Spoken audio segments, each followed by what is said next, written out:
Well, usually I wouldn't do an intro, but considering the well-awaited brand new guest for like the third, fourth, how many times now is it on the Doxcast? Oh, fuck. I don't know. How long has it actually been since I came on? Over a year, easy. Nah, I reckon you came on in the last... Actually, maybe not. It's been over a year. Because last time we tried, I didn't air that one. Yeah. It's too much nonsense. I know, yeah. Too much nonsense. Okay, but you've definitely been on for the first episode, definitely been on for a Swapcast. We did episode 100 together. Episode 100, yeah. That was the one we didn't air, right? No, we did air that. We did air that demo, one? yeah. We did? Yeah. Okay. And then I've also come on in between that. And then I came on in like the first 10 as well. Yeah. Back in the day. Yeah. So it's been a few now. Yeah. But I think the real reason why I need to bring it up in the first place is because you've had the biggest transformation literally out of anyone I know since, not just in the podcast world, but literally any friend I've ever had. You made the biggest transformation. So I think anyone that's seen this one who has seen the one before, are going to be like, oh, Matt, a brand new guest, you know? Yeah, 100%. It's crazy, bro. How much weight did you lose? Oh, fuck. Since I was at like my heaviest. Yeah. Like during COVID, I put on heaps of weight. Yeah, since you were at the point where I was going, boys, Jayden's gotten big. Yeah, fuck, bro. Even then, I don't know. Hey, I was like, I reckon I got up to like, I reckon I topped out at 130, but I didn't bother checking. Yeah. So I reckon at least 125 now. Yeah, I reckon the last time I weighed myself when I was at my heaviest, 125. Fuck. And now I'm at like 80. Yeah. Wow. Yeah. 79, 80. So it's like at least 45 kilos, bro. Minimum, yeah. Yeah, that's wild. And all fucking natty. Yeah, I know. All fucking done through just hard work. You know, it's not even like because I knew this was going to be the first thing you said. You knew. I know you were driving here going, okay, he's going to bring this up. Yeah, what am I going to say? Write the script and that? Nah. Let me just pull out my notes real quick. 100%. But fuck me, bro. Like, it's easy. No, it's not easy. Well, that's easy. You know what? It's actually harder for someone who's been like thinner their whole life to put on weight.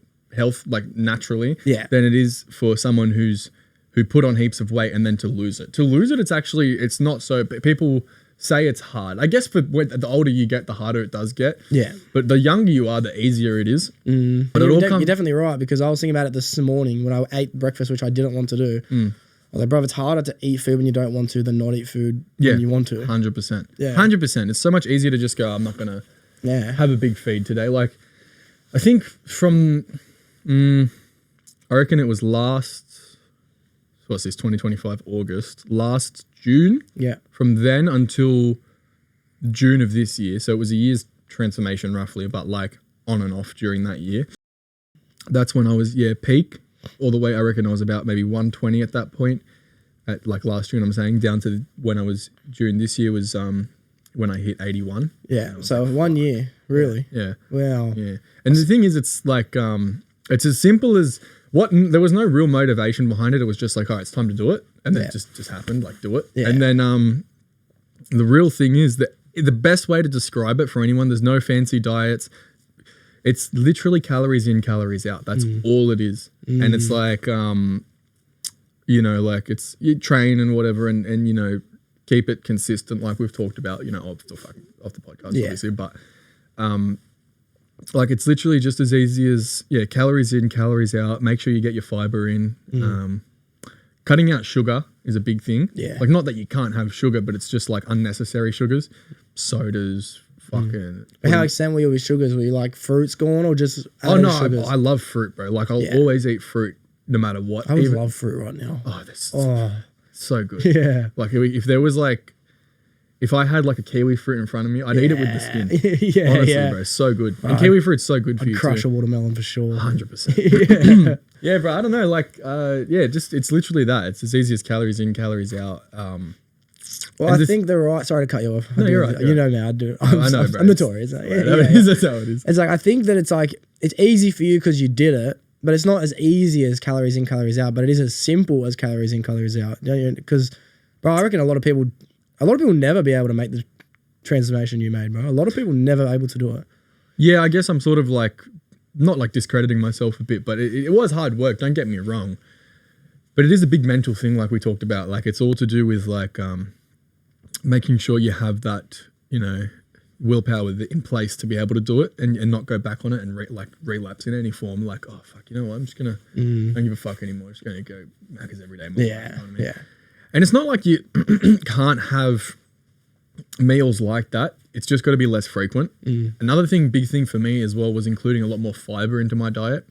So I started having like, and this has been like a ritual now. Breakfast has always been a fiber-full breakfast, which is like black coffee or coffee with a little bit of milk in it, no sugar, full cream milk as well, always, because light milk is just sugar water. No fat, high protein, high calcium soy. Yeah. A1, B1, A2, omega 3. Yeah. High protein, high concentrated, or something with an extra dollop. Whatever. Fuck off. But yeah, no, just it was literally just this like brand cereal, not even like Sultana brand or anything like that, just normal Coles brand. Yeah. And yeah, just a little bit of honey in that, and then stomach that. Fucking. That's a big difference, bro. Because I've been noticing lately, because I've been trying to do my meal plans. I do the Papa macros, like the thing I get like 3 a day every week. I get 21 every week. Mm-hmm. And if I don't eat my breakfast one and my lunch one, I'm more likely to slip up for my afternoon tea. But if I just maintain eating healthy food, it's actually way easier not to slip up. Oh, yeah. You know, I think I was confused for this whole time thinking when I'm sticking strict to a diet, I'm more likely to purge. Yeah. But if I'm sticking strict to a diet, I'm more likely full. You know, which makes so much sense. It's actually true, 100%. And you sort of have to convince yourself of that as well. Yeah. But yeah, no, like, I think, because the thing is, what I realized as well, even just doing the slightest bit of research, is you burn calories doing literally anything. Yeah. Like being alive just burns calories. Like just existing, sleeping, waking up, Wow. moving the tiniest Even sleeping. bit. Yeah, Wow. Seriously, everything, you burn calories during your sleep just by breathing. Breathing burns calories because your body's functioning off that, right? Yeah. It's burning energy in that sense, right? Oh, that makes sense. Like, So energy can't be created; it's just transformed. Yeah, literally, right? We've had this discussion before. Yeah. But like in the sense of, the transformation, fucking you just take that into account. And I swear it was like a manifestation of sorts. It's like, oh, I've realized now that you burn calories doing literally anything. Yeah. And now look at that, I'm fucking burning calories doing anything. Not to say that I didn't train and all that sort of stuff, but I didn't go like full hard out, you know what I mean, every single day. Now I've picked it up a little bit, but that's because it's easier for me to do so. But you realistically weren't training that much in the beginning or exercising that much either, which is what's so interesting, bro. Like, I guess you did say easy, and I tried to correct it and say it's simple, but you easily did it in a way. Yeah. I think it's like in the beginning, because the heavier you are, the more weight you'll lose, like quicker. And then as soon as when you start going down, the harder it gets, like the less weight you'll lose per week and stuff like that. But like I said to you, the goal originally was like, get to 100. That's when you can sort of have a retake and look again. Got to 100 and I was like, keep going. Like, why not get to 90? You know what I mean? And then I got to like 91, 92. I was like, keep going, get to 80. You know what I mean? Like, why not? Why not? It's been a massive current trend, bro. I've seen pop up all over the internet at the moment. Like, where people are saying, like, I was going to cap out at 5 kilometers today, and then I just thought, why not do 6? Yeah. Why not do 7? You know, I'm like, 8, fuck, all right, why not? and, I might start trying to do that. Literally, why not? But I'll create a reason, trust me. I'll tell myself why not. I know you will. And I know you will. Yeah, but there's so much other things that need to get done, even though there won't be, you know? I get that. Yeah. But no, you're right. It's been a big thing I've seen all over. But like, I try to stay away from the fads and like you got to do this and do that to do that. And it worked for me. I'm not saying it works for everyone, but it worked for me. You know what I mean? I don't think it's healthy to do it in those unnatural ways. Not to say, like, for certain people, like, you get to a point where you need to have like a surgery or, to literally life-saving. Yeah, right? yeah. Like, but I wasn't at that point. I had a lady come on the pod and she got the gastric sleeve surgery, but she was trying to lose weight for, I think she explained, like 10, 15 years at that point. She was always fat her whole life, and she researched it for 3 years. She's like, this is what I'm going to do. And then that was it. Yeah. And the good thing is, I guess, like for anyone who is interested in it, which I do not recommend it, it's not my thing to recommend. But she said when they cut away your stomach and make it smaller, they cut away I think she said enzyme that's around it, which creates cravings for food. So they actually remove your cravings. Literally, yeah. And then you just get full a lot quicker, and then that's what it is pretty much. You know? They literally cut it in half. Yeah. Well, there's 2. There's a sleeve and then there's like a cut. Yeah. The sleeve lets it go back over time nice and slowly. But the cut makes it like so that you'll always be like that. But it was honestly, it's a bit of an unsafe road to go down, you know, realistically. See, now at this point, I can always make that decision, free will, to go back and just go back up. Yeah, but I'd never, because it's like, I'm in the mindset now of like, why would I want to? Maintenance, healthy 100%, lifestyle. Yeah, of course. Yeah, literally, yeah. And not, even that, in that sense, like I can still go out and get a feed, or I can go do this and that, and you know, whatever. Another big thing was not eating past certain times of the day, because it's like you need to be able to digest your food. So it's like I think in the beginning I was like, all right, past 7, then no food, no snacks, nothing, right? And then eventually it just became really easy to go, all right, last meal of the day would be dinner, so that's it, and then nothing else. That really helped as well. Like I mentioned, but like for example with drinks, before I would be having sodas, you know, every other day or whatever, and then I just turned it into coffee, tea, water. Yeah, literally. Yeah, making sure I would have 3 liters of water a day, still to this day, because you need it. You know, it's what your body fucking functions on, but also because you know, it's highly unnatural for you to have sodas that fucking frequently. Straight out it is. I've been drinking Diet Coke this last fortnight. Diet Coke or zero? No, Diet. Oh, yeah. the silver can. Yeah. Like, I just had a random craving for it. I reckon I've had 1 Diet Coke in my life before this. And I was like, bro, I need a Diet Coke. Was it good? Oh, it was so good. To be honest, now that's been a fortnight, I've probably had like 6 or 7. Yeah. They're not doing what they did for me in that time. There must have been something I actually wanted in it. But it was interesting, like, to be honest, it's making me feel a bit like, what the fuck, like I'm drinking that black soda again. Like, it's just not normal, bro. It's not normal. I actually love water, to be honest. I just love the it's just so good. It's so refreshing, no matter what time of day, no matter what fucking weather you're in. And I've started to drink, not like, I do love a good cold water, but it's actually not very good for you, to be honest. Yeah, I know. Yeah. It's better to have room temperature water, or even, that's why I drink a lot of tea, green tea especially. And it's a diuretic, which is like it helps you flush out the water in your system already. Yeah. And so it just makes you piss a lot, right? Yeah. Basically. But green tea has a lot more benefits than that too. Plus green tea has a little bit of caffeine in it anyway. A little bit, yeah. Like about 15 milligrams roughly, depending on the, you know, the branding and whatever. But yeah, usually about 15 or 20 milligrams caffeine. I've been loving tea. I had a mad tea this morning. To be honest, bro, I can't wait to go to T2 next. I used to have the maddest collection of tea, bro. Everything. How good is it? Oh, I had the maddest collection. I haven't been drinking it much lately. But yeah, bro, I love drinking water, to be honest with you. Like, ever since I've been about 14, I had a girlfriend in high school, and my joke, my joke with her was always, my favorite thing in the world to do is drink water. You know, like I fucking love water, bro. So good, bro. Yeah. So good. I love my morning coffee. Yeah. You know, it just gets you. Like this morning, right? Like I told you, I went out last night, and then this morning I just needed a coffee. Do you drink all your coffee at home, or do you go buy a coffee? What do you do? Most of the time I'll have it at home, because I just go 3 scoops of coffee with a bit of water, and I've started doing what you said, put some ice cubes in it and just down it. But still have some milk in it here and there, just to, you know, make it a bit nicer, morning cigarette and coffee and whatever. Yeah. I say cigarette there and make this big massive transformation. I'm still smoking durries, but do you wait to have your first cigarette until you had your coffee? Yeah, 100%. Yeah. Because it also, I don't know, it just sort of wakes me up a bit, you know.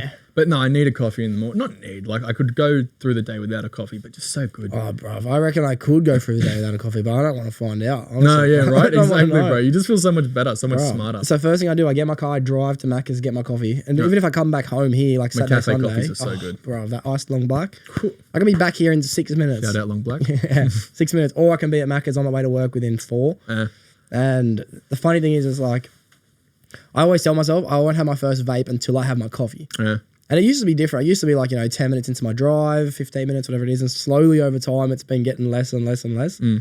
Honestly, now I won't have my first puff of my vape until I've entered the car park for Macca's. Yeah, right, It's getting worse and worse and worse. Oh, fair enough, bro. Like, yeah, it is what it is really. But I don't mind going out for a coffee. Yeah. Especially if I'm with someone, like, going out for a coffee is nice, and having a chat over some coffee and whatever.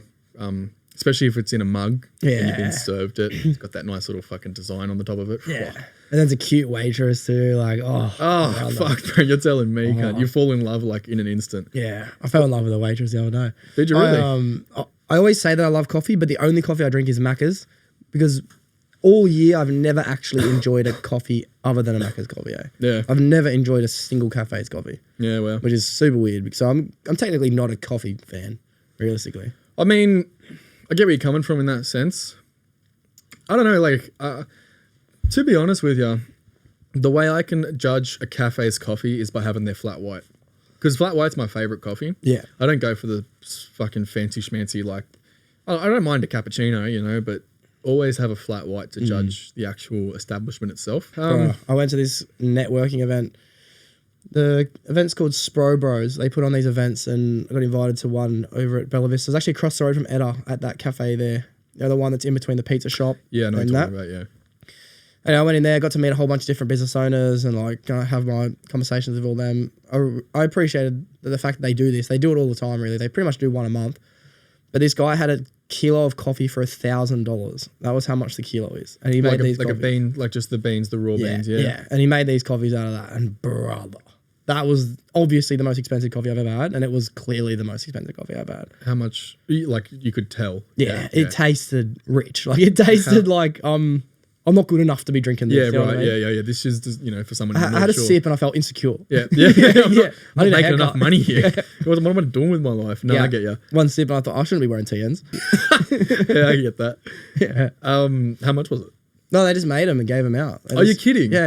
The whole event was like free fucking. Oh, right. It was a networking event. Free like everything. You mentioned. Yeah. Because I don't listen much, to be honest. So, no, yeah, fair. Fucking no. Bro, you know, networking events are everywhere. Everywhere. I know. You don't realize it, but they really are, eh? Yeah. Just one thing I just completely off topic, just because you mentioned Bella Vista. And it didn't even relate to being across from the Anamoga at all. You know, Snoop Dogg's going to the Bella Vista Hotel. Really? Yeah. When?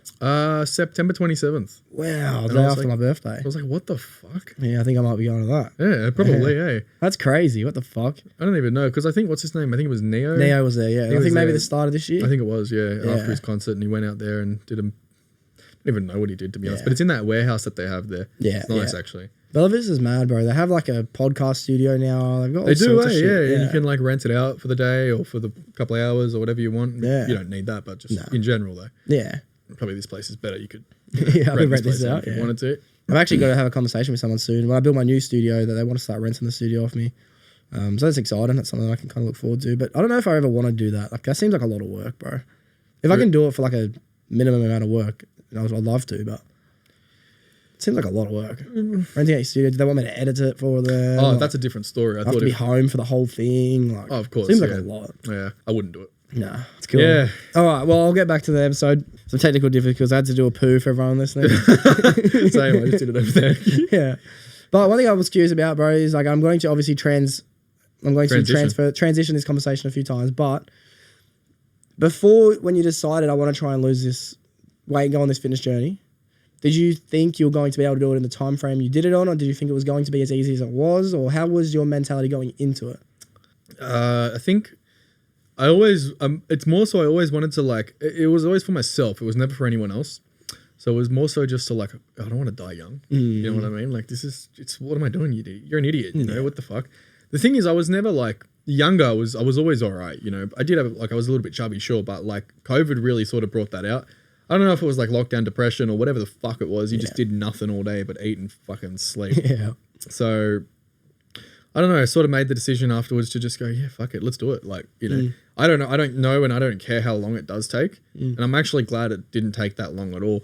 To be honest with you, as I mentioned, the first goal weight was 100, and even 90. 90 was realistically the goal weight. But I was like, when I hit that in 6 months. Yeah. You know what I mean? And I was like, fuck. Yeah. Like, that's insane, you know? So I think I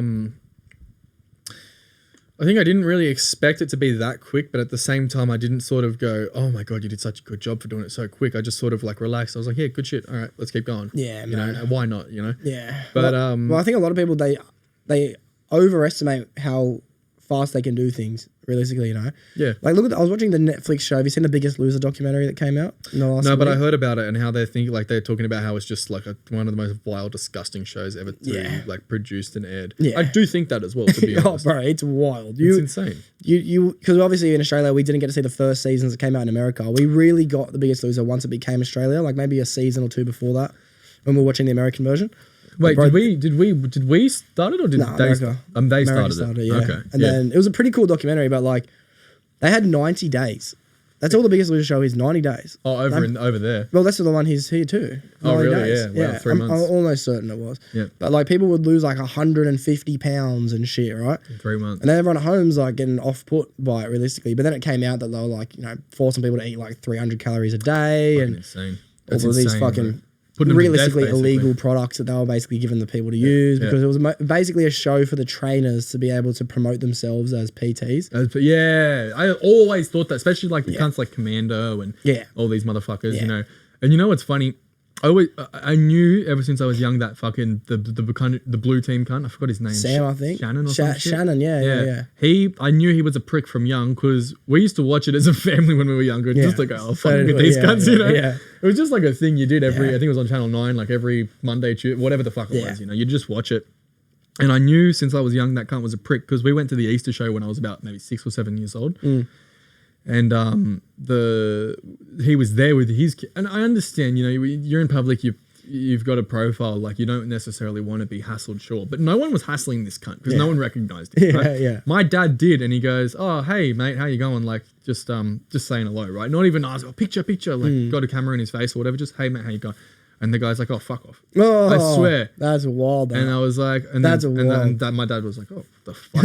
You know, like you can't just in front of my kids, you know, like what the fuck are you talking about? And then he just like ran off into the crowd, and then I was like, "Fuck, what a prick!" Knobhead, bro. And that's how I've realized like all these cunts with big, massive profiles, like they're all just pricks. Yeah. I don't know, bro. I went to watch Michelle Bridges speak. She was fucking fantastic, realistically, very inspiring, very motivating. That was cool. But the show Biggest Loser, bro, like.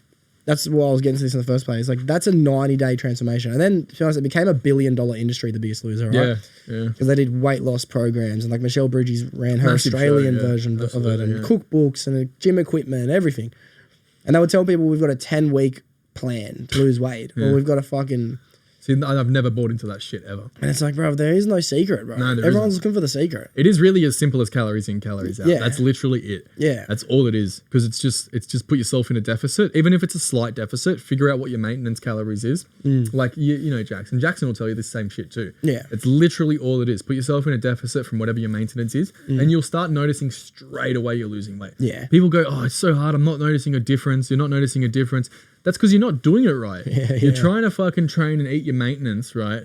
But in reality, you're going over that because you're overtraining and therefore you're too hungry, so you'll have more. Yeah. And then you don't notice a difference because there is no difference. Yeah. Right? If you do genuinely just put yourself in a deficit from maintenance, and like there's actually a really easy calculator online to just go online and just put all the details in, how much heavy or light training you do, whether or not that's through your job. Every time I say that, you hear it, whether it's through your job or whatever the fuck you do, going for a walk every day and just being alive, that's your maintenance. Put yourself in like a 300 to 400 deficit, 500 if you want to be extreme. Yeah. Because I was at actually at my heaviest, I was at 2,700 calorie maintenance, which is insane. Wow. That's a maintenance to stay at that weight. Wow. So I went down to 1,800. Yeah. But 1,800 is recommended. Yeah, especially for males. Yeah. That's what you should be eating anyway. Yeah. And that's not healthy because I'm still only eating what I should be anyway. That's how it dropped so quickly. Yeah. And then eventually I was like, okay, I can start 1,900, 2,000 and now I don't even care. Yeah. Like, it's just like, I know what my maintenance is. I know what I can and can't eat in just terms of how much. And again, sugar, a lot of sugar cut out, like, because sugar just immediately turns into fat. Yeah. You know what I mean? So it's just like cutting that out in a big portion, in a big way. Not that I don't have a chocky here and there or whatever. I love a good chocolate, but like, especially during the journey, it's just like, you gotta do it. Yeah. You gotta cut it out. Well, that's an important thing to say. Like, I understand it's okay to have a chocky every now and then. But I also think it's important to make sure you don't have a chocky every now and then in the beginning. You know, like you just can't. Yeah, it's way as too I said, it's easy to ripple on that. Yeah, you know, 100%. Have you heard that theory by Dr. Seb, poison versus medicine? Who the fuck is Dr. Seb? He was like an Indian scholar in a way. I don't know if scholar's the right word, but he was definitely philosopher. I don't even know if he was a philosopher, but he was just a medical professional. Sure. Is he like Seb or Sev? Seb. Oh. Alfredo Bowman? It was Dr. Seb. Indian.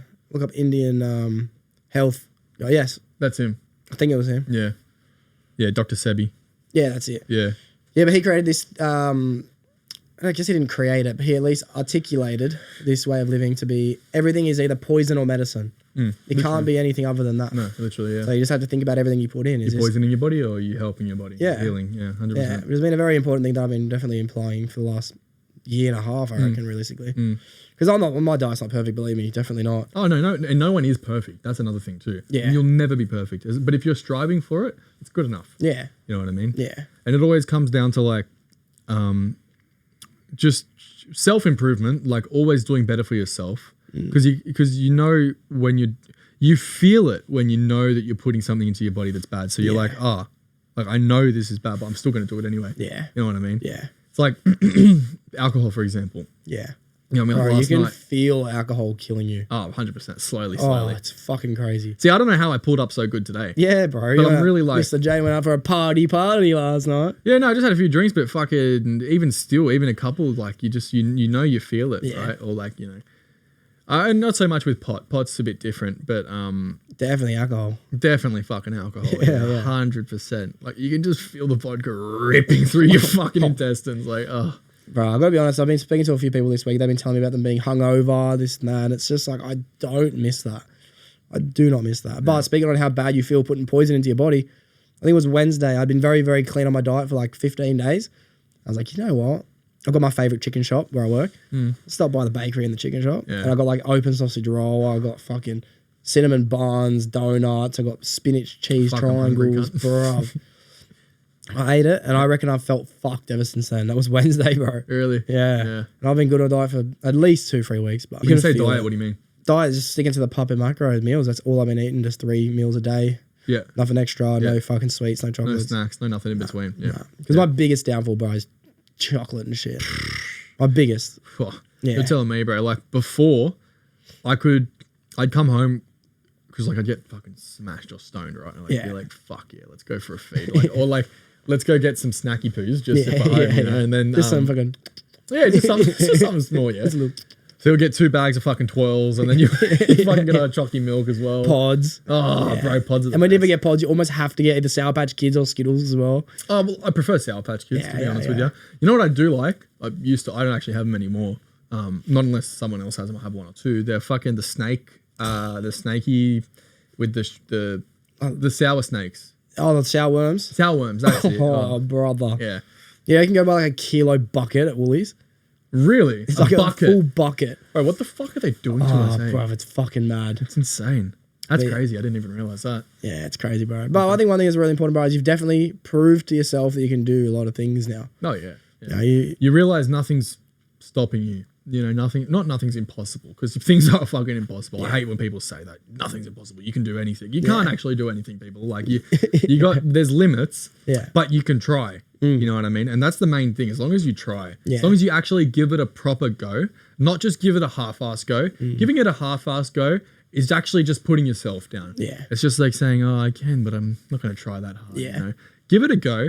And if you can't, you can't. That's it. It's as simple as that. Don't go to the point where you're going to kill yourself, obviously, but stop just before. You know, and then it's like, all right, well, I didn't, you know, so it's time to move on. But what's cool is, bro, it's like whoever does try the hardest always ends up being number 1 anyway. So it's almost like nothing is impossible. It's just whoever's trying the most always ends up number 1, you know? Yeah. They do say talent beats hard work, you know? No, they say hard work beats talent. Yeah, no, that's true, When talent meets hard work, you can't beat them. Yeah. But what if hard work meets self-belief? I reckon that might be...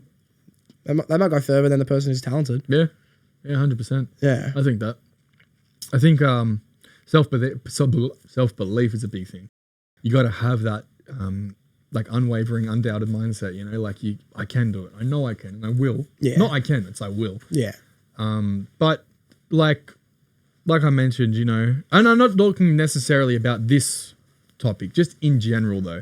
It's like at least try, you know, like at least give it a go, whether it's a job, whether it's this, whether it's that, like whatever. I want to learn to play an instrument. Let's do it. Like, let's actually like, I know you're the biggest example of this. No, I appreciate it, but no, just in terms of like trying, just giving it a go at something. Yeah. Like whatever you've put your mind to, you'll always do it to the best of your ability until you can't anymore. Yeah. Like this, for example. Or I'll lose interest. Like I do lose interest a lot. Sure. Yeah. Basically. Not maybe before, but not so much now. Yeah. In my opinion. Yeah. And from an outside perspective, that's how I see it. Yeah. I think one thing that helps me as well, like I don't really have shame. That's the one thing I've really noticed over the past couple of years. A lot of people are fearful of what people are going to think of them. Yeah. I don't care. I have that much I could give a fuck. I've been using this quote all week. It's like, I don't have that much confidence. My low self-esteem is just at an all-time high. Yeah. That's how I feel, you know? Yeah. I do really feel that way. So that's why it's easy for me to try new things, because like, I think most people are worried about what people are going to think if they do. Yeah, I think so too. It's Even always themselves. about outside perception. Even they might think of themselves in a bad way if they try and don't succeed.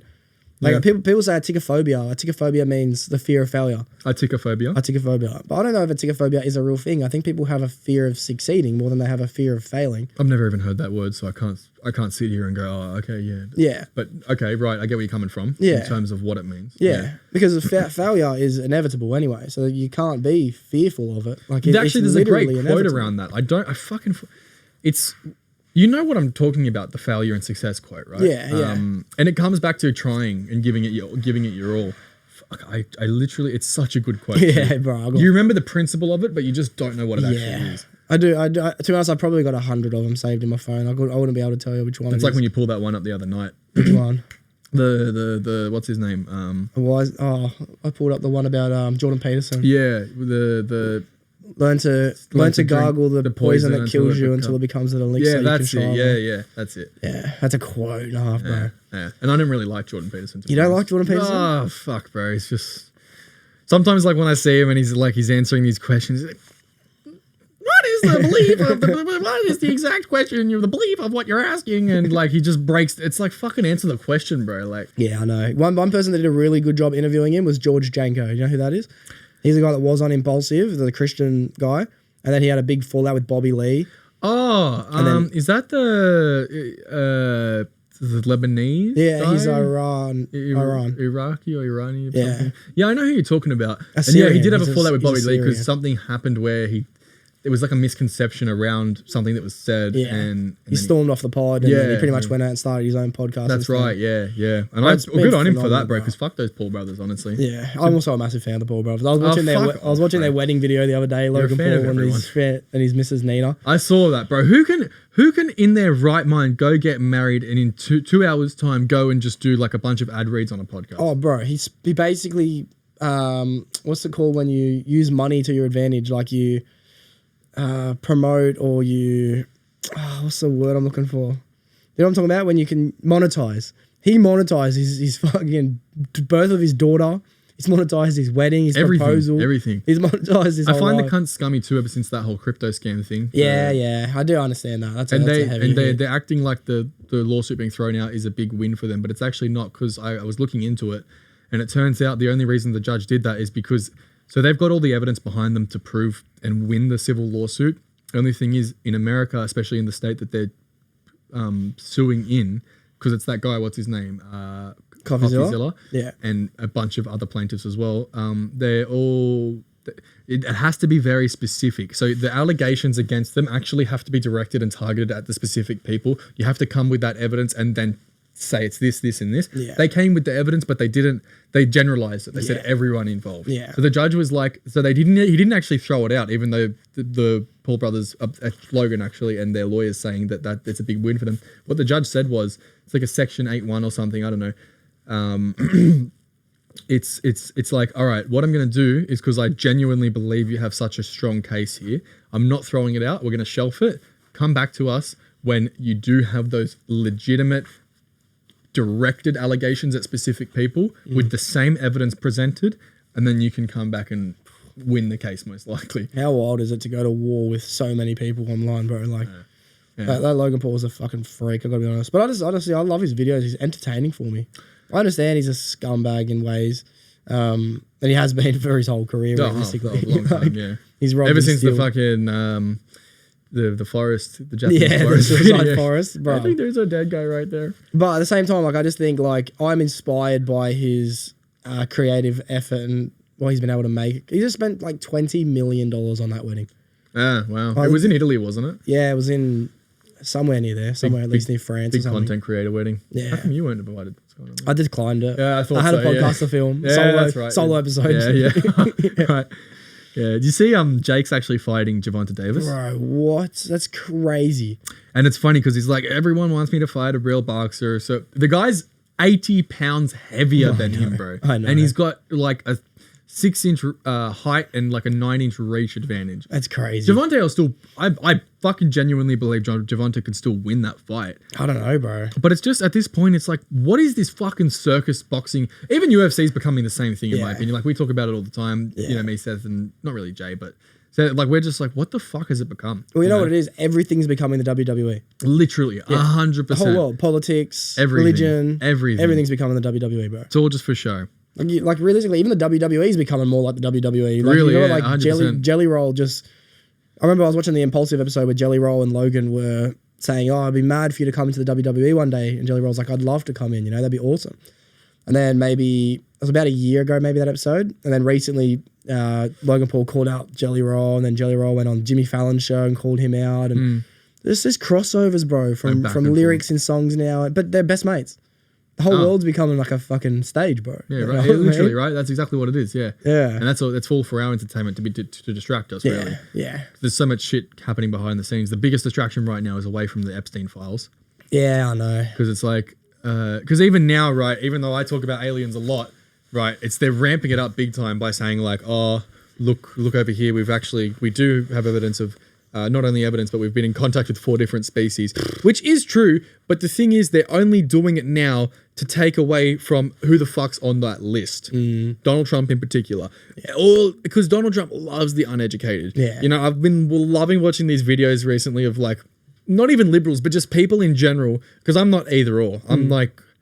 I just don't give a fuck, really. But you have changed your opinion, definitely. You were a Trump supporter only a few years ago. Well, I didn't say supporter. I more so said out of the two, I get... And this all comes down to perception, because what you do and don't know. But then again, I did also say I'd rather neither, because it's 2 wings of the same eagle, literally. And that's how the House of Parliament is represented all over the world, pretty much. Unless it's an authoritarian or a dictatorship, you know, fascist or whatever.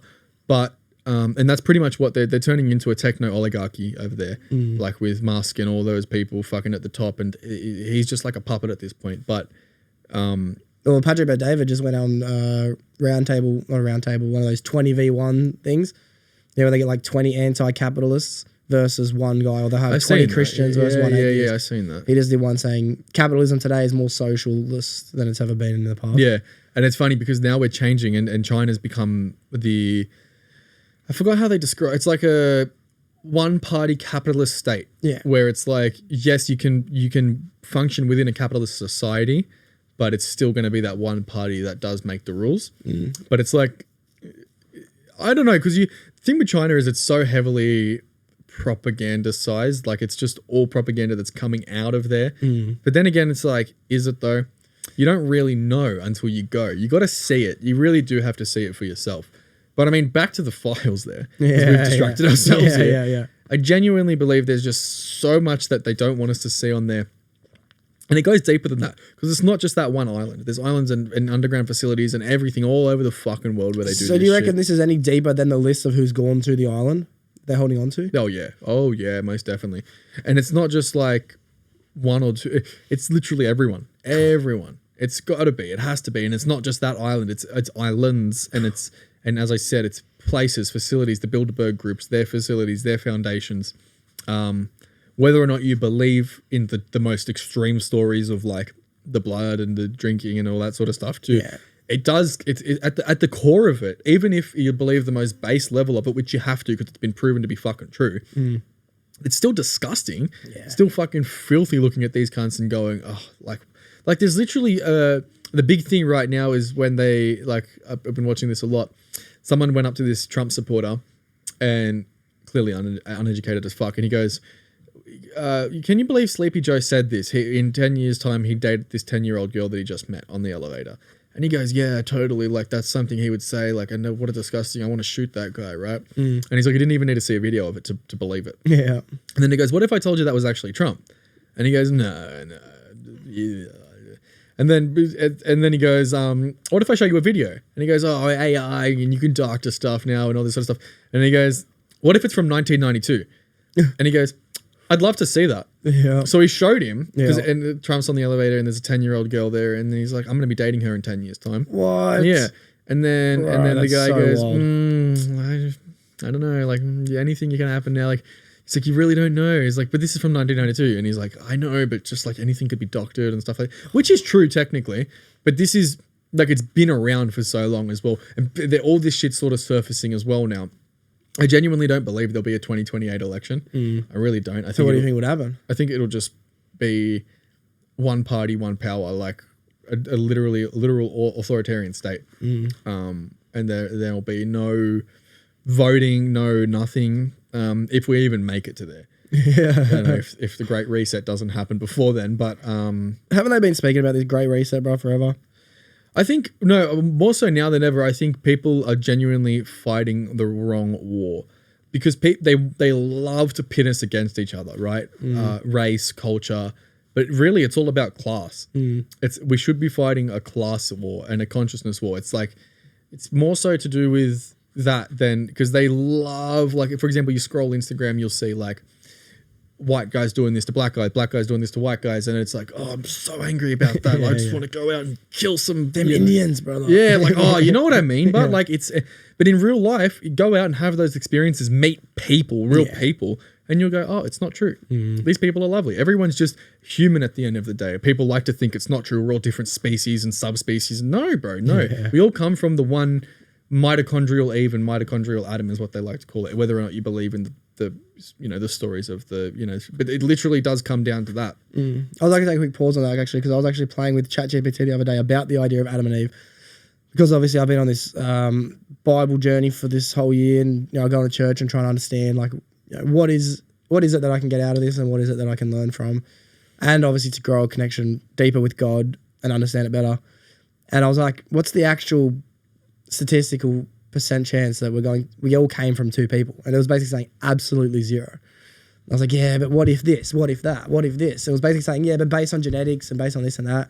I said, but what if these two people already had like, crazy amounts of genetics in them already, and then everyone's spread out from what they already had? That is what it is. And it says, yeah, that kind of makes sense. Just, why do they say that, this and that? And I said, what's the chances that Adam and Eve are the first people to ever become self-aware?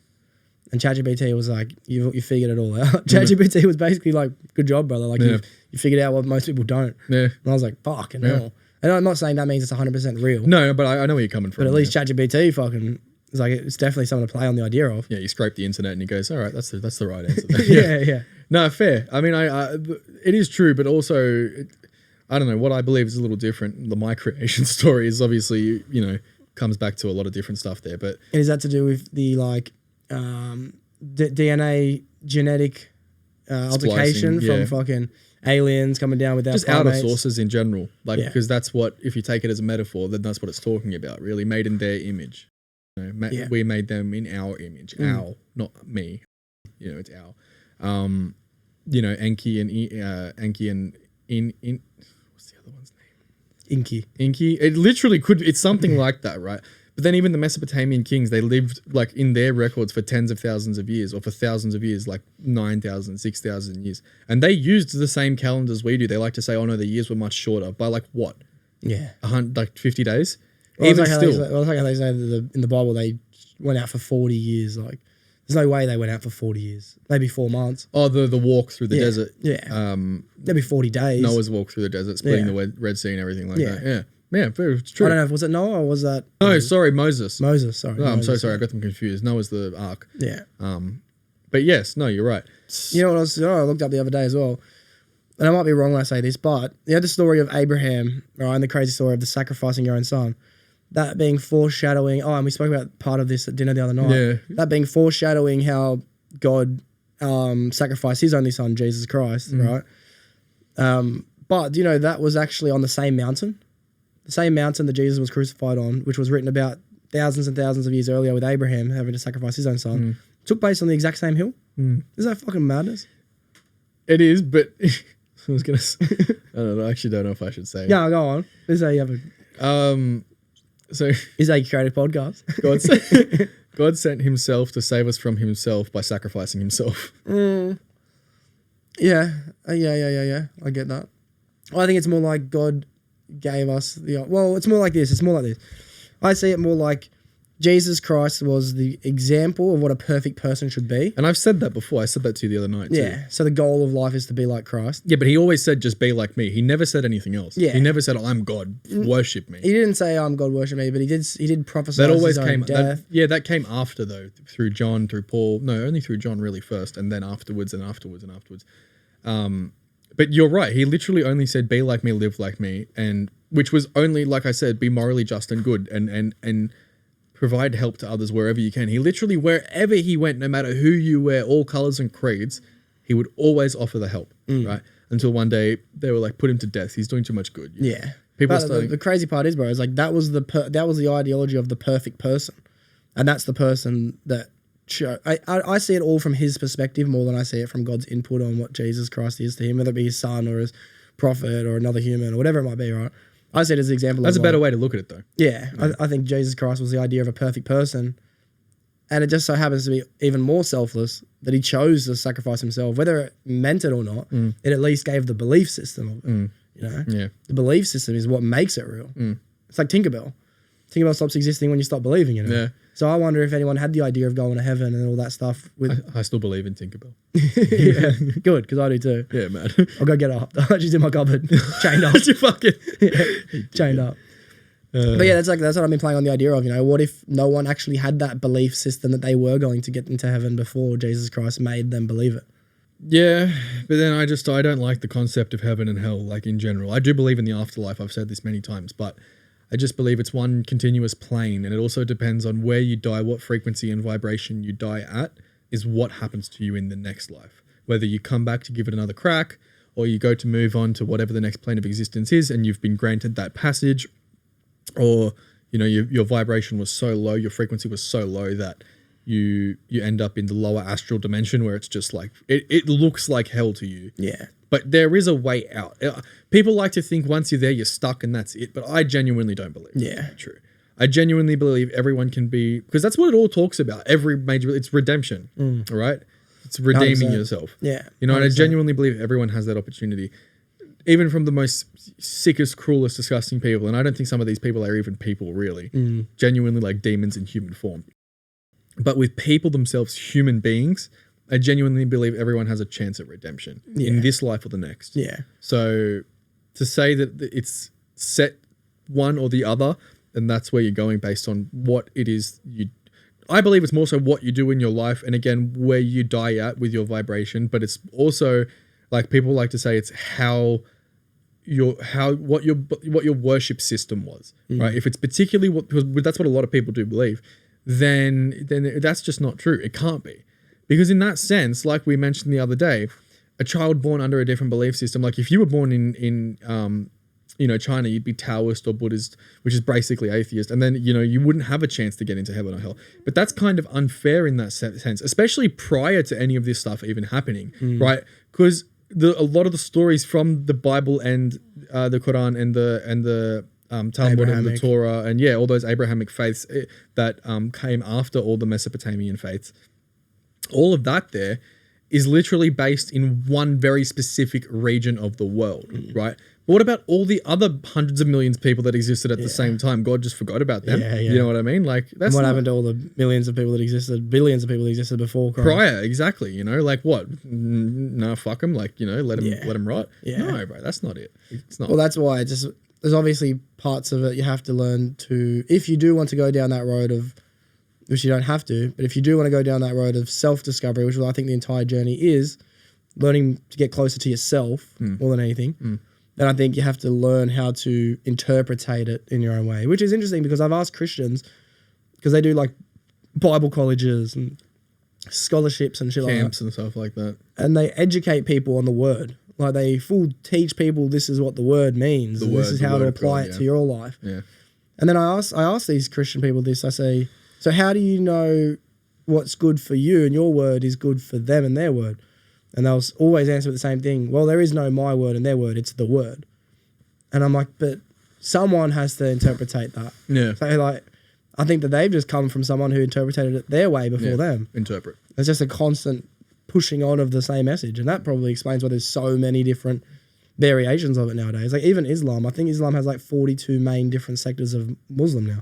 Well, there's like Sunni, Shia, Alawite, which is what my dad's family is. But the thing with Alawite, a lot of people don't know, like, they actually believe in 7 incarnations of God, including Ali, Jesus, Muhammad, like, not necessarily Muhammad prophets. Ali? Muhammad Ali. No, Ali was the last major prophet. That's what the Shias believe. That's this, the sword here. But I wear the cross, the sword, and the star and crescent moon all together to show like unity, solidarity, because I genuinely do want peace amongst all men. Yeah. Like that's what the goal is at the end of the day. Yeah. And people instead, like I said, they like to keep us fighting these culture and race wars, like very much so. And now you've got these fucking dickheads marching around in Melbourne like, like, I know white people man that fight back. Like, fuck off, bro. What? This land isn't even yours in the first place, dickhead. Like, I literally know people in the Queensland March realistically, and they'll tell, "Oh, we're going to the Queensland March. Make sure you go to the New South Wales one." And I was like, the okay, March for sweet, Australia? Yeah, I was like, let me know when the Aboriginal one is. yeah, right. Yeah, right. Like, fucking hell, bro. Seriously. And then they like to mad. say, oh, they were savages before we came. But how do you know that? Yeah, You don't know that. No, like before the Europeans even arrived. You know what I mean? Like they Yeah. traded with Indonesia. How the fuck do you think they got here? You know what I mean? In the first place. After Pangea split, they've been here for like, they say minimum 80 to 100,000 years. They literally sailed here. You reckon? Yeah, 100%. They I didn't thought just... the theory was that they walked here. No, that that's the land bridges from Asia to North America. That's how the Native Americans got there. Yeah, but I thought the idea was originally we're all connected up, including Africa. Africa's like the mother continent. Yeah, Yeah. That's where all the hominids bred and were created, and then we mixed out, and slowly most of them died off to create the Homo sapien. So like you had Denisovans, you had Homo erectus, which was one of the first. You had Neanderthals, which is what most of Europeans' population DNA is mixed in with Neanderthal DNA. Most real Homo sapiens do come from Africa. And then that's what happened. They spread up north, they spread all around, and then they started breeding with those local hominids that sprung up in other areas and mixed and matched, and the DNA became... That's why you have so many different races, but it also does come from an evolutionary standpoint too. Obviously, But how weird is it, bro, that like... I know it's crazy to think that humans came from 2 people. I understand that's crazy. But how crazy is it to think that we came from fucking millions? Like, how crazy to think that we had sectors all over the planet at the same time? That's just as crazy. There is no less crazy in my That's opinion. why I think life was seeded here in the first place. And what do they do? Go and seed it in most continents, realistically? Yeah, I think that's genuinely... It's like, Halo, the game? Yeah. In the game, right, they... Yeah, bro, that stop. They talk about how there's the... What is it called? It's like the one... the purpose or the... Like, it's like a calling, right? Where the forerunners were actually chosen, or humans were chosen to, like, seed life in the galaxies, right? And to make sure life... Because that's the most important and most critical aspect of the universe is life. To make sure it was preserved and was able to live and go on forever. And we were chosen as like their successors. I genuinely believe that to be also true in our universe. That life is that most critical and important aspect of everything. So and there was someone or something or one race of higher, more elevated beings.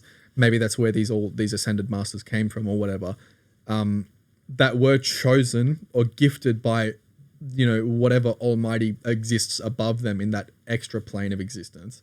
They were chosen to go around and literally seed that life everywhere to make sure that it could prosper and could continue. So if the ones that did currently exist were to die out, then there was more that could continue that pathway to make sure. And that's what we're literally doing now. Like, we make sure that... People like to say we're destroying the planet, but we also there's a lot of people that look after it very well. It's not in very good hands right now because of the people that control it. But we've always been pretty good at like self-correction. And balancing nature. Yeah. You know what I mean? Like to look after the rainforest, to look after the animals, to look after everything like that, to look after the oceans. Now we're not doing such a good job because, as I said, the people who run the world, like they've really fucked it, they like to say, oh, buy an electric car because your car is, is it really? Is that what it is? Yeah, or is that because all these billionaires are flying their private jets around from this place to this place when they could literally walk? You know what I mean? Like, it's insane, bro. But at the same time, the conversation of, whether we did come from these high ancient intelligent creatures, beings, it's like you could just start the whole story all over again. You know what I mean? Like, it's just like, where did they come from? And where did they come from? I believe it's like a cycle. Yeah. And I do, as I said, have you seen the new Fantastic Four movie? with the Galactus in it. Yeah. I haven't seen it yet. Have you? I have seen it. Have you seen the, what was the one that played on this storyline before that? Oh. You know what I'm talking about? It's part of the Marvel universe, right? Yeah. Because they have like what is it, Celestial that's growing inside of Earth or something? Yeah. It got planted as a seed to grow from Earth. And to explode out of it at a certain point. What the fuck was that movie called? I know what you're talking about. The Eternals. Ah, yes. From 2021. Right. Fuck, that was a while ago. But yeah, that's basically what it was. You have an intelligent life form that comes and implants conscious beings into planets as seeds, and then they grow up to, create more life, and then they do the same thing again. And it's very kind of similar to that play on idea, realistically. Yeah, pretty much, yeah. Which Marvel does tend to do. They pretty much let us know.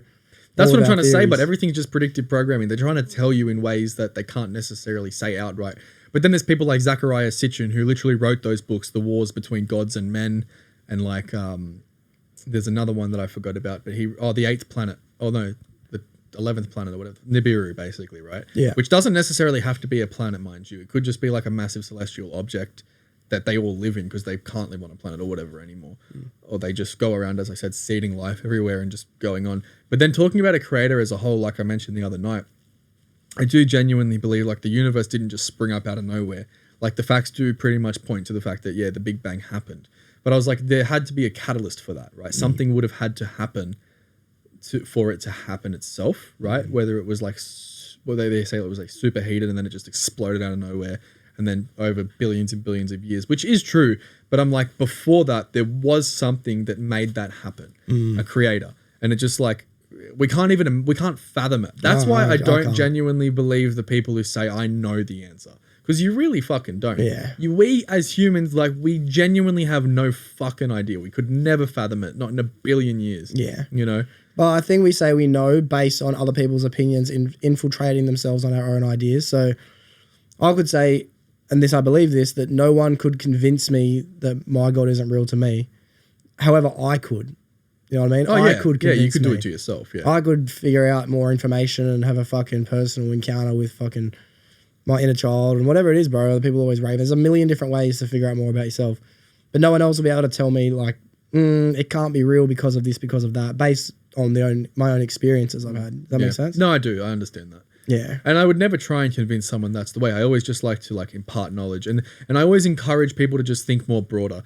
Have an open mind. Yeah. And to be able to have these sorts of discussions and, to go back and forth and, take on knowledge from you, and then you can take stuff from me, and then we can just go out and again, apply that to our own lives. But well, Eric Weinstein, the physicist. Yeah.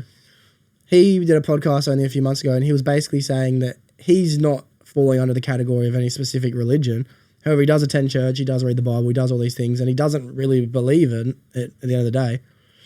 And he obviously says that because he's a man of science. He has to truly mean what he means when he says it. Yeah. But he was saying he definitely believes, but just the practice of believing will push everyone into a better existence than they would have been if they didn't. Sure, yeah. And that's coming from a fucking super scientist, which is, to me, valuable information at the least. I think the structure can help people, but I think it's more so not necessarily having the constant belief, just being able to apply it like yourself in your own life. Like, as you said before, it's like, it's all about your self-help, like betterment of yourself, right? So like to improve. But it's not necessarily like you have to stick to the structure. As long as you can take those lessons and apply it to yourself and then go and apply it in real life, then that's as good as it gets at that point. Yeah. You know what I mean? You don't have to go out and like the missions who like go out and tell people, like they go to these unknown lands with these tribes and like, this is the, let's convince them real quick before anyone else gets to them. Yeah. And that way they can grow up with this belief. But like before you came, they were perfectly fine. They were chilling. They have their own beliefs. And who knows, the belief that you have and they have, even though it's not directly connected by name, contextually, it's still pretty much the same thing. You know what I mean? Like, how crazy is it that some people are actually out there believing that they need to tell people about Christ in order for them to get to heaven, and that's their purpose? Yeah. Oh, it's insane. That's crazy. Yeah. That's a crazy level of commitment, bro. You know what I mean? I got shit to do. I got stuff. I got places to be, bro. Like I need to go, but that's like the rat race. Like you don't have time to do that sort of stuff. But even then, that's not really right. It's more so just going out and being like, hey, this might be a good way to live. Not, hey, this book's going to tell you how to, like, you know what I mean? Like you said, the word. But I don't know, like, look, I could be completely wrong and I'm going to hell myself, you know what I mean? But then again, I could give a fuck. Yeah, really. Like, if I am wrong, good, prove it to me. Like, I'm more than happy to be proven wrong.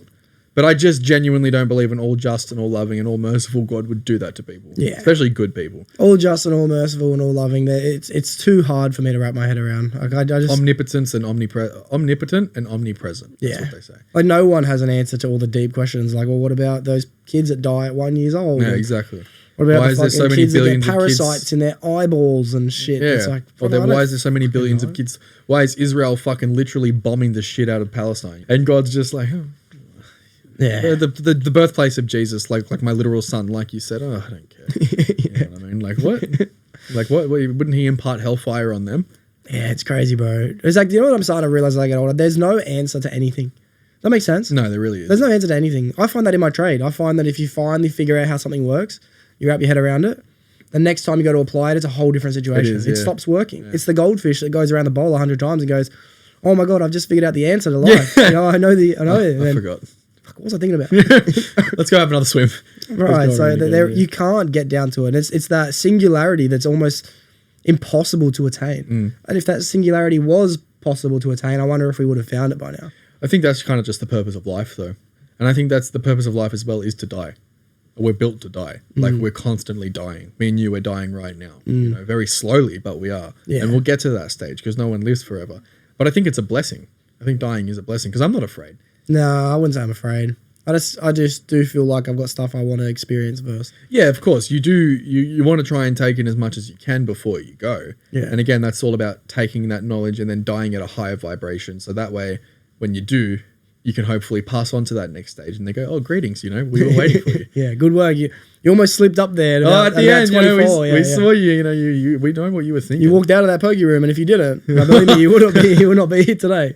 Yeah, but it's true. Like, I mean, I genuinely believe it's a blessing. Like, you have to die, and I don't think anyone should be afraid of it. You know what I mean? It's a part of life. It literally is. All life dies. Yeah, you know what I mean? It's something we have to experience. It's crazy, bro. And to be honest, I reckon that's what makes life so beautiful. It is, eh? Yeah. The fact that it is finite and infinite. Yeah. It's infinite. I'm not. No, it's a finite, like you said.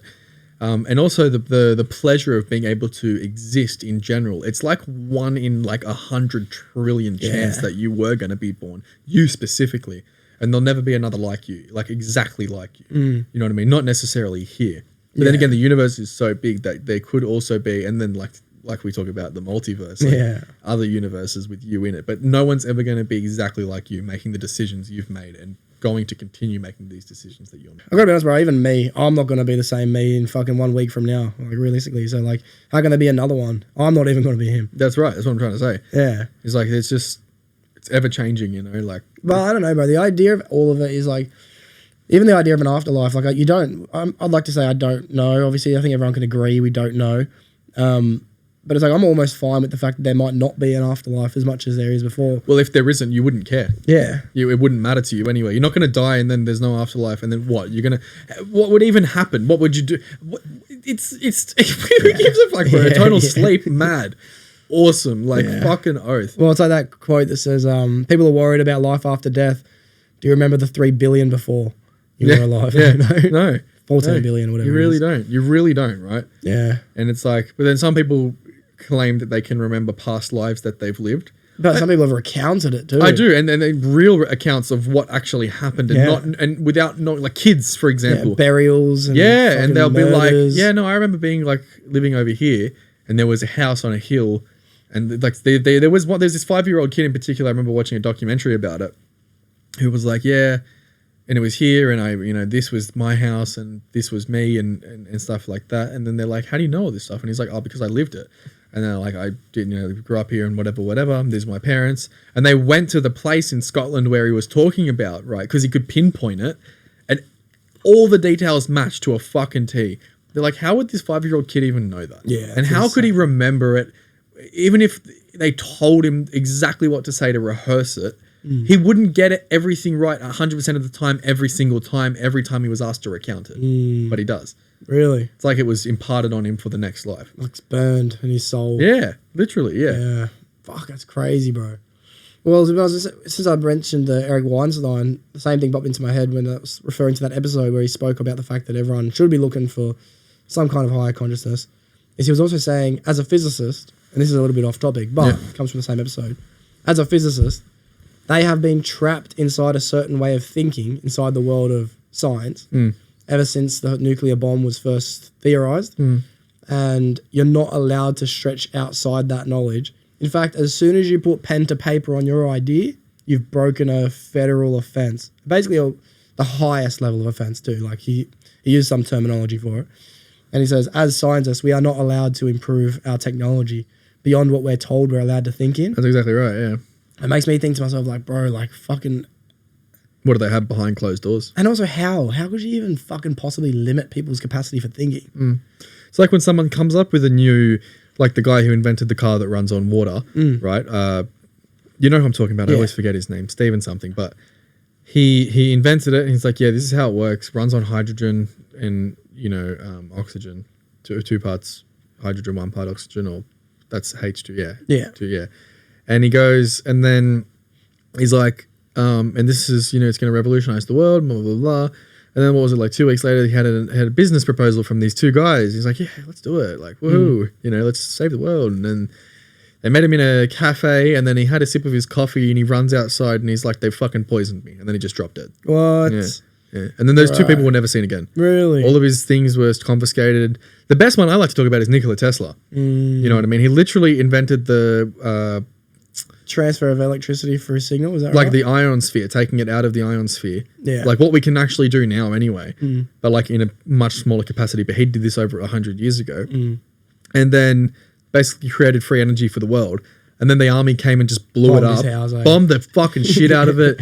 They discredited the fuck out of him. And then he just lived alone in some New York apartment until he died. Yeah. You know what I mean? But he was even claiming that, he's like, yeah, I've invented time travel. I can also hear different dimensions when I turn this particular rate. He could do so much, and yet they were like, no worries. But then for some reason, when he died, they came and they seized all of his work, and they'll never let you look at it, ever. No. Do you reckon they would have destroyed it or kept it? No, they kept it for themselves. Yeah. And they tried to figure out.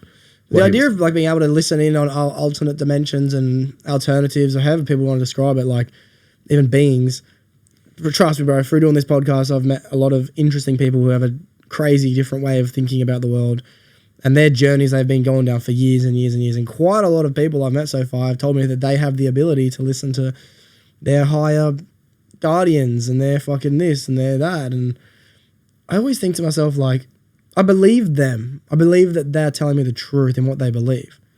However, how much different is that than schizophrenia or psychosis? And if so, does that eliminate schizophrenia and psychosis, or does it prove schizophrenia and psychosis to be true? Exactly right, yeah. You know? Is it one way or the other? Yeah. I get that. And we did have that conversation the other day too, Yeah. about what it is, what it really is. What are they actually... Is it just your brain making shit up, or is that something that you can actually see and hear and feel? Like, is that... and people just like to call you crazy, you know what I mean? But what is it? What is it really? Well, I'd like to play on it, right? There's like 3 or 4 people in this world that knows about it. Yep. But I was able to learn, right, quotation marks, so much things about the universe and spirituality and consciousness through my years of psychedelic abuse, and even smoking weed realistically put me in this state enough times. Yeah. And I don't know if it's the truth or if I just convinced myself what I was experiencing was true. Like the idea of social broadcasting syndrome, the idea of like hearing the radio talking about what you're thinking of, and the idea of all these, I get not fun. They are terrifying when you're going through them, but the alternated state of thinking, like it's like, how do I know it was true? Just because I experienced it and it was me. However, it might just be me justifying. It might not be true to myself to make me feel a bit more calmer and forgetting about it. Yeah, exactly. Yeah. Make you feel a little better. I agree with that. And how did you feel about feeling like you were discovering the world through whatever way you were discovering it? Did you ever think, I'm figuring it out, or did you think to yourself like, oh, that was a crazy thought? It's more so that was a crazy thought, but it's also just like, it's good to learn. It's good to know. Like, I'm always wanting to learn. I'm always wanting to take more knowledge in, and I'll never stop that ever. Like, whether it's one way or the other, like I'm always going to want to be able to just learn. It's just, that's what life is about. It's just taking in that knowledge, and wherever that source may come from. It's like we talked about once how someone can write a book or write like a piece of music or something like that, and it doesn't come from them, it comes through them, through something else, being it or being whatever, right? And it's like, that genuinely could be true.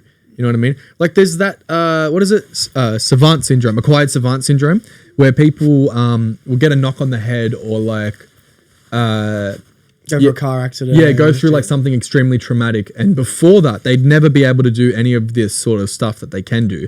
But so it would happen, and then they'd wake up and they'd start speaking Chinese. Yeah, bro. Fluent Mandarin. Or be composers of music and play a new instrument. Symphonies, you know what I mean? And it's like, okay, so this isn't something that you learn. It's just, it's already there. You have to unlock it. Yeah. You know what I mean? And just this knock made them unlock it. There's one guy who was, he was autistic, and then he suffered something, and autism is crazy, bro. It's insane.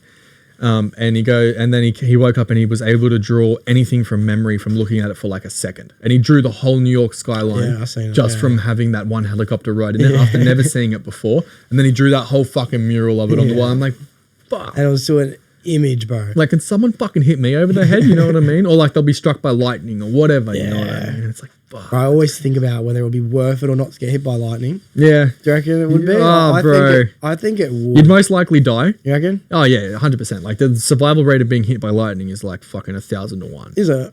Fuck, I thought you'd most likely survive. Actually, you know what? I want to find that out quickly. Because I would thought that getting struck by lightning, you'd be most likely survive.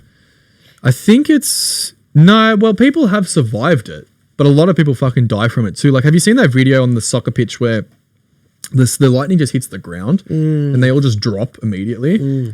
Yeah, that's wild. Oh, wow.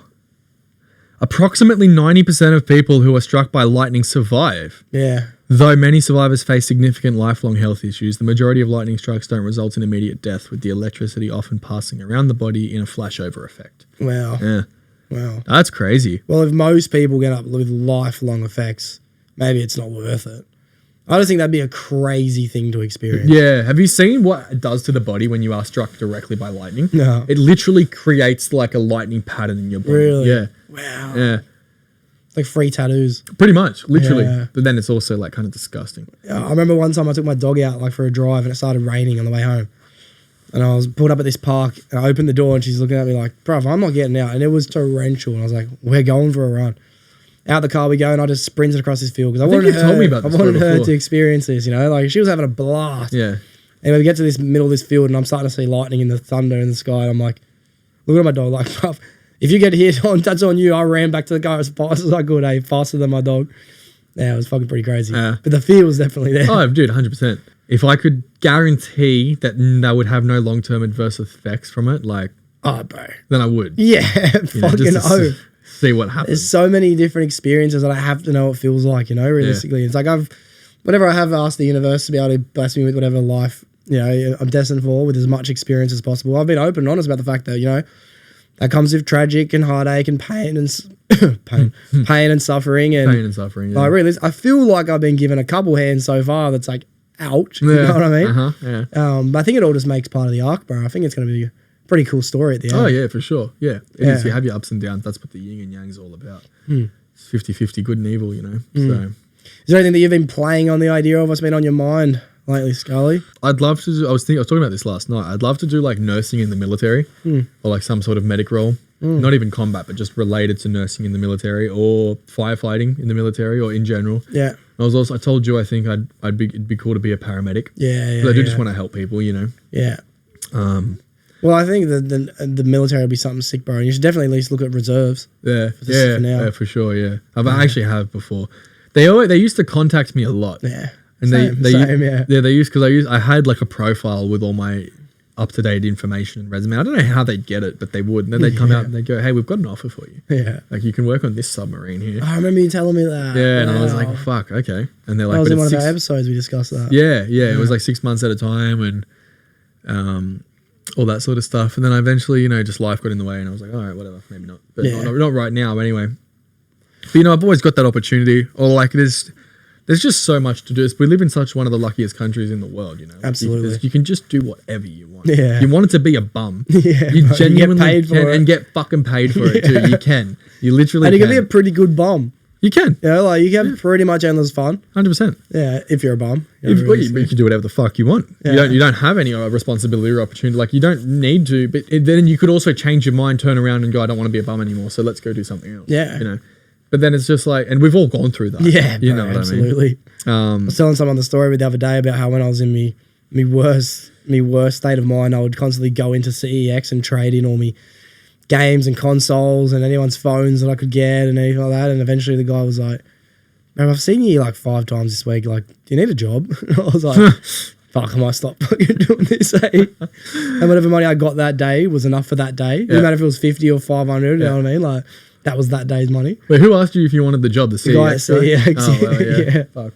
Yeah, I know. You know, I never realized that pawn shops were a real thing. Yeah, bro. Not CEX in general, but like actual pawn shops. If you go to like Doonside and that, they're everywhere. Yeah, they're that's cash because people are converters. hocking in shit all the fucking time. Yeah, cash converters is a massive business, bro. Yeah. But they're very like strict on rules and stuff. Like if you get tools, they record all the serial numbers and shit like that, and you have to get a license details off the person giving you the tools in case the police want to come through and check them. Yeah, of course, yeah. You can press charges, but they do the same with the jewelry. They do the same with all of it. And it is a mad place to get like tools. If you need more batteries or chargers and shit, you can just go there. cash Yeah, converters, absolutely. I remember I traded a drill in once because I didn't need it anymore. A fucking nice Milwaukee one too. Oh, fuck, I love Milwaukee.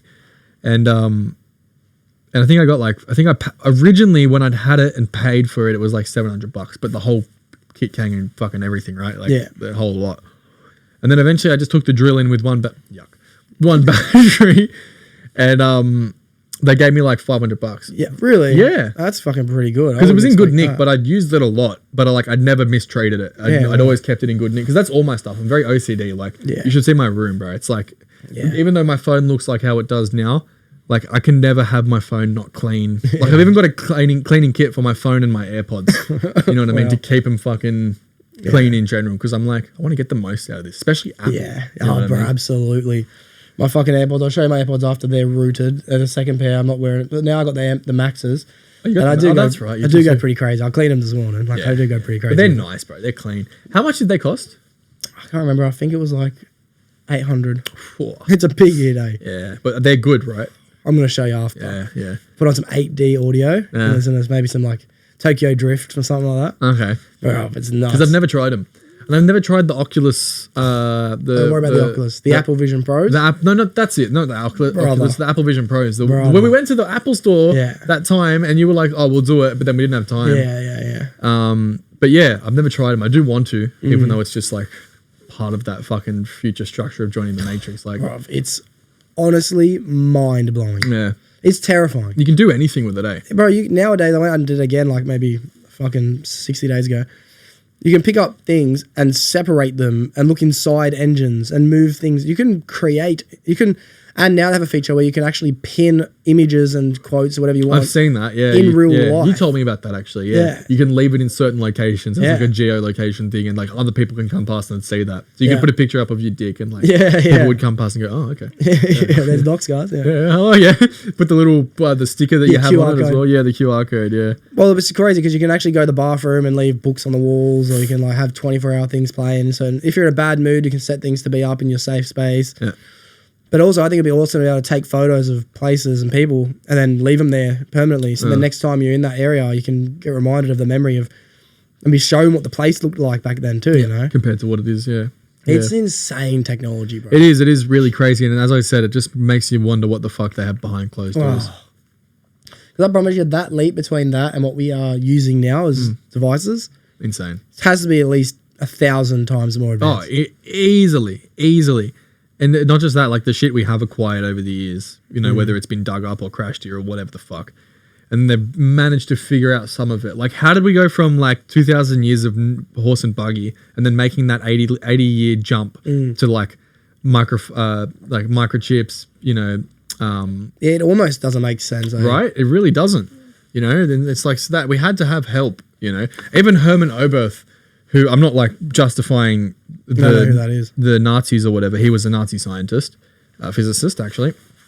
And they asked him during the Nuremberg trials, you know what the Nuremberg trials are? It's the trials after World War II. When it was done, they took him to Nuremberg, all the court after the years after like Mossad and like CIA and everyone tracked all these guys down, most of them were shipped over to America in Operation Paperclip. Oh yeah. So like Werner von Braun, NASA, all those guys. Even Werner von Braun on his deathbed said, the last big play is going to be like a fake alien invasion. I remember that. You telling me that. That's true, but like, and he's said, and literally, there's so much to do with Werner von Braun. We could have a whole other podcast about it. But he's one of my like, not to glorify the Nazis, but he's one of the most influential people of the modern era. Yeah. But Hermann Oberth, before he died in the Nuremberg trials, I'm pretty sure they hung him. They asked like, how did the Nazis become so advanced so quickly? Because there's stories about the Wonder Weapon, the Die Glocke, which is like that anti-gravity bell, all that shit that then ended up crashing 40 years later in a Kentucky forest. And then they asked him, and he goes, "Yeah, we had help from people from other worlds." Yeah. Fuck off. Literally. And then they're like, "Oh, can you elaborate?" And he's like, "No." Fuck you guys, I'm gonna die now. Just kill me. Pull the lever. Yeah, but just crazy shit, bro. That they fucking 100% have locked up in vaults and deep within black projects and shit like that. All the money that gets funneled into it that goes missing, like the fucking 2.3 trillion that went missing before 9/11. It's like, oh, yep, we've lost it. And then, oh, look over there. The buildings are falling over. Yeah, I was watching this morning. I was watching, remember Bebo? Was that the guy's name that took the plane, Sky King? Took that jumbo jet for a joyride. There's a guy working in the airport as like a carrier.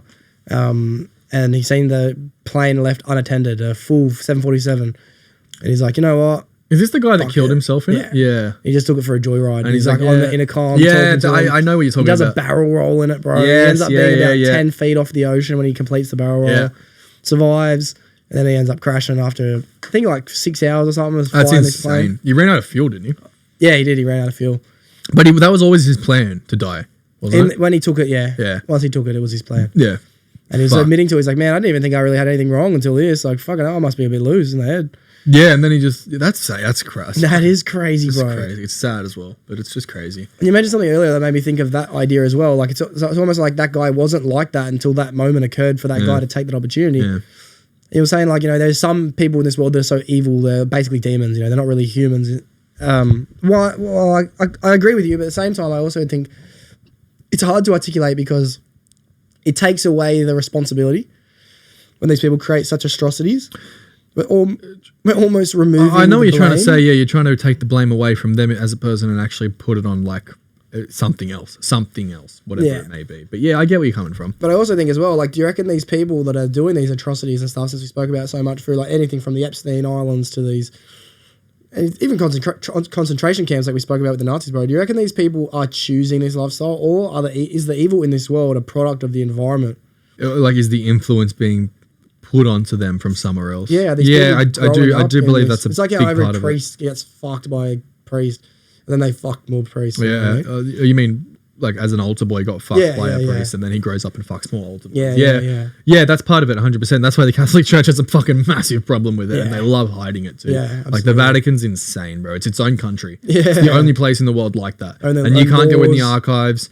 They literally have a telescope called the Satan II. You know what I mean? Like it's insane, bro. And I don't know. This new pope's alright, I guess, but I don't trust any of them, to be honest. And there's actually 3 popes, and we only know about one. Really? There's the red pope, the white pope, and the grey pope. And what do they all have different levels of authority, power? Yeah, but you only know about, I think it's the white pope. Wow. Yeah, like the robes that they wear, basically. Yeah. But yeah. It makes me thinking about it a lot over the last few weeks. Like, what makes someone act on evil tendencies? You know, it's the easiest way to describe it, whether you believe in evil or not.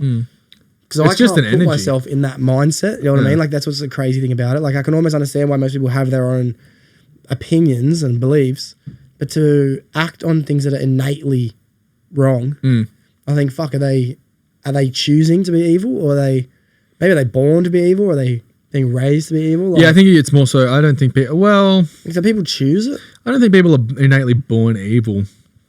I think people can choose, but I also think it is influence. Like we said, like you get that idea to write a book, then you do it, and it's coming through you to do that, right? Like from wherever. I also believe that happens with evil acts too. Like you're being influenced and persuaded in a way. Yeah. From wherever, and that's the thing. We don't know. we actually don't know. And you know, you can say as much as like, oh, it's the devil. It's, you know what I mean? But you really don't know wherever it may come from. Because can they study it? Can they study what makes someone a psychopath, you reckon? Like the phenomenon? Yeah. They have tried, but I don't think they know. I don't think they really know what makes that person a sociopath or a psychopath. Like they don't know what makes serial killers. And there was such a big like trend in like the 70s and 80s all over the world of serial killers popping up and just killing people. Yeah. It was like a virus. Literally like a fucking virus, and then it just went away out of nowhere. So was it like, did we pass through like a certain point in like space time where this massive wave of energy just crossed over the earth, and like a lot of people just got affected by it, like a mind bug, you know what I mean? Like how fungus can grow inside the brain of ants and turn them against other ants in their colonies. You know Even how some parasites will hijack a grasshopper and force them to drown themselves so they can swim. Or you know the cordyceps virus from The Last of Us, the game and the show now as well. That's literally what I'm talking about with the ants. Is that that's where it comes from. It's a fungus. It'll infect one, and then he'll turn around and at first it'll be like nothing, and then I know he'll just turn around and start attacking the other ants in his colony. You've been friends with for years. Because the fungus has hijacked his mind. It's become its own sentient being. Wow. Yeah. And then they say it's like connected all together. Even though like mushrooms are insane, like fungus in general is insane. I think they're all basically in one family or something. Yeah, that's what they say, right? Is that they have some, not families in blood or DNA base related, but they have a line of communication. Yeah, 100%. And they even asked once a certain fungi to like, fun guy. They asked it to fucking remap the Japanese metro stations like in a more efficient manner, and then they also asked a bunch of people to do it too, like top level people, and they were like, okay, so they asked like 10 or 20 people to do it, and they asked the mushroom to do it too, and then the mushroom still came out the best result possible. Bro, and I understand because like I haven't seen that, but I know that they've hooked up mushrooms to like sound and vibration pads, and then that translates into images and pictures on a device, like through almost like an etch-a-sketch kind of thing. Yeah, I've seen that before actually. And then there's that. Crazy. Have you seen that guy who goes on Rogan, the mushroom expert? Yeah, I've seen it a long time ago. Yeah, and he was talking about one particular psychedelic mushroom, because you have psilocybin, right, which is insane. Which is actually a theory of how people developed bigger brains, is that we just kept eating these mushrooms and then we're like, oh wow. But like, it's literally insane. You can just pick it up from the fucking ground and just for about 6 hours go just see shit and be like literally expand your mind. But this guy was talking about something else, because there's so many different mushrooms like that, and fungus in general. And he was like, yeah, this one that I know about that like is so like its influence is insane. And then Joe was like, oh, tell us about it. And he was genuinely afraid for his life that if he told people about it, he'd fucking, Really? Yeah, exactly. Did he share about it or not? No, he never has. Wow. Yeah, he never has. But I think people know what he's talking about, because I looked in the comments as well, and people were like, he's talking about this, he's talking about this. And a lot, there was a general consensus amongst the people that it was just this one particular thing. And what does that thing do? It's like psilocybin on steroids. Wow. Yeah. Wow. Yeah. Can't even imagine what that would feel like. So I prefer the natural. I obviously don't do psychedelics in general, anyone, but like, I mean, if you want to, you can. But prefer the natural to LSD. LSD is not LSD comes from something natural, but it's still man-made. Yeah. It actually still also does come from a fungus as well, but it's been altered and chemically enhanced in a lab to have this fucking mind-bending, mind-altering experience for you, and it lasts too long as well. Yeah. You know what I mean? It's way too much, eh? It's like full 24 hours, basically. Yeah. People say it's like 10 to 12. It's not. It's fucking not. It is. Although I've never done it, so I don't know. Nah, I've heard about it. But read about it a couple of times on the internet, but no. Yeah. Heard Joe Rogan speak about it. Yeah, that's the one. Yeah, exactly. Then I wonder what this thing would... I wonder why he wouldn't be able to talk about it as well. I wonder why he'd be scared to talk about it. I think... I don't know. I think his main point was just like it would be too powerful for certain individuals, maybe, to be able to experience it, and therefore, they might become superheroes or something. I don't know. Fucking know. Imagine people could take it and then they could control other people unintentionally. Yeah. Well, telepathy is a real thing. I genuinely believe. We were talking about that the other night. Yeah. I genuinely believe some empathetic response is telepathy. We do give off signals from our brains. Electronic like radio waves like that pass through the air, literally. That's also how they can affect us too, like MK Ultra and stuff like that. But yeah, I genuinely believe with enough practice, patience, and skill, you can achieve some level of telepathy. I've been seeing a lot of people pop up online, actually, telekinesis as well, which is the moving of objects, right, with your mind. That's a whole nother level for me. Yeah. That's a whole nother level. I've seen this one guy in particular, this black guy who's on Instagram or something, right? And he's had this massive journey over years and years and years of like being really shit at it, like move something small, like a piece of paper or something. And now he's like knocking bottles off the table, and it's just like, and he's set it up in such a way where you kind of can't not believe him. Yeah. Like it's because he's literally started this journey from nothing, and for no reason too. There's nothing monetized about him. It's all just showing people. And then he's like I can like teach people as well, but there's no course that you have to buy or anything like that. Just watch his videos. You just literally, yeah. Wow. And I think I've talked about this before. The one where the guys went to that monastery in Tibet or Nepal somewhere, and like the monks were all there, and they apparently like there was a big like thing about how these guys do practice this sort of stuff like firebending and shit like that. Yeah. And then these guys went up there, but the monks were like, yeah, but no cameras. Like you can't show people. Yeah. And so these guys were like, yeah, no, of course, no worries. But they snuck one in anyway.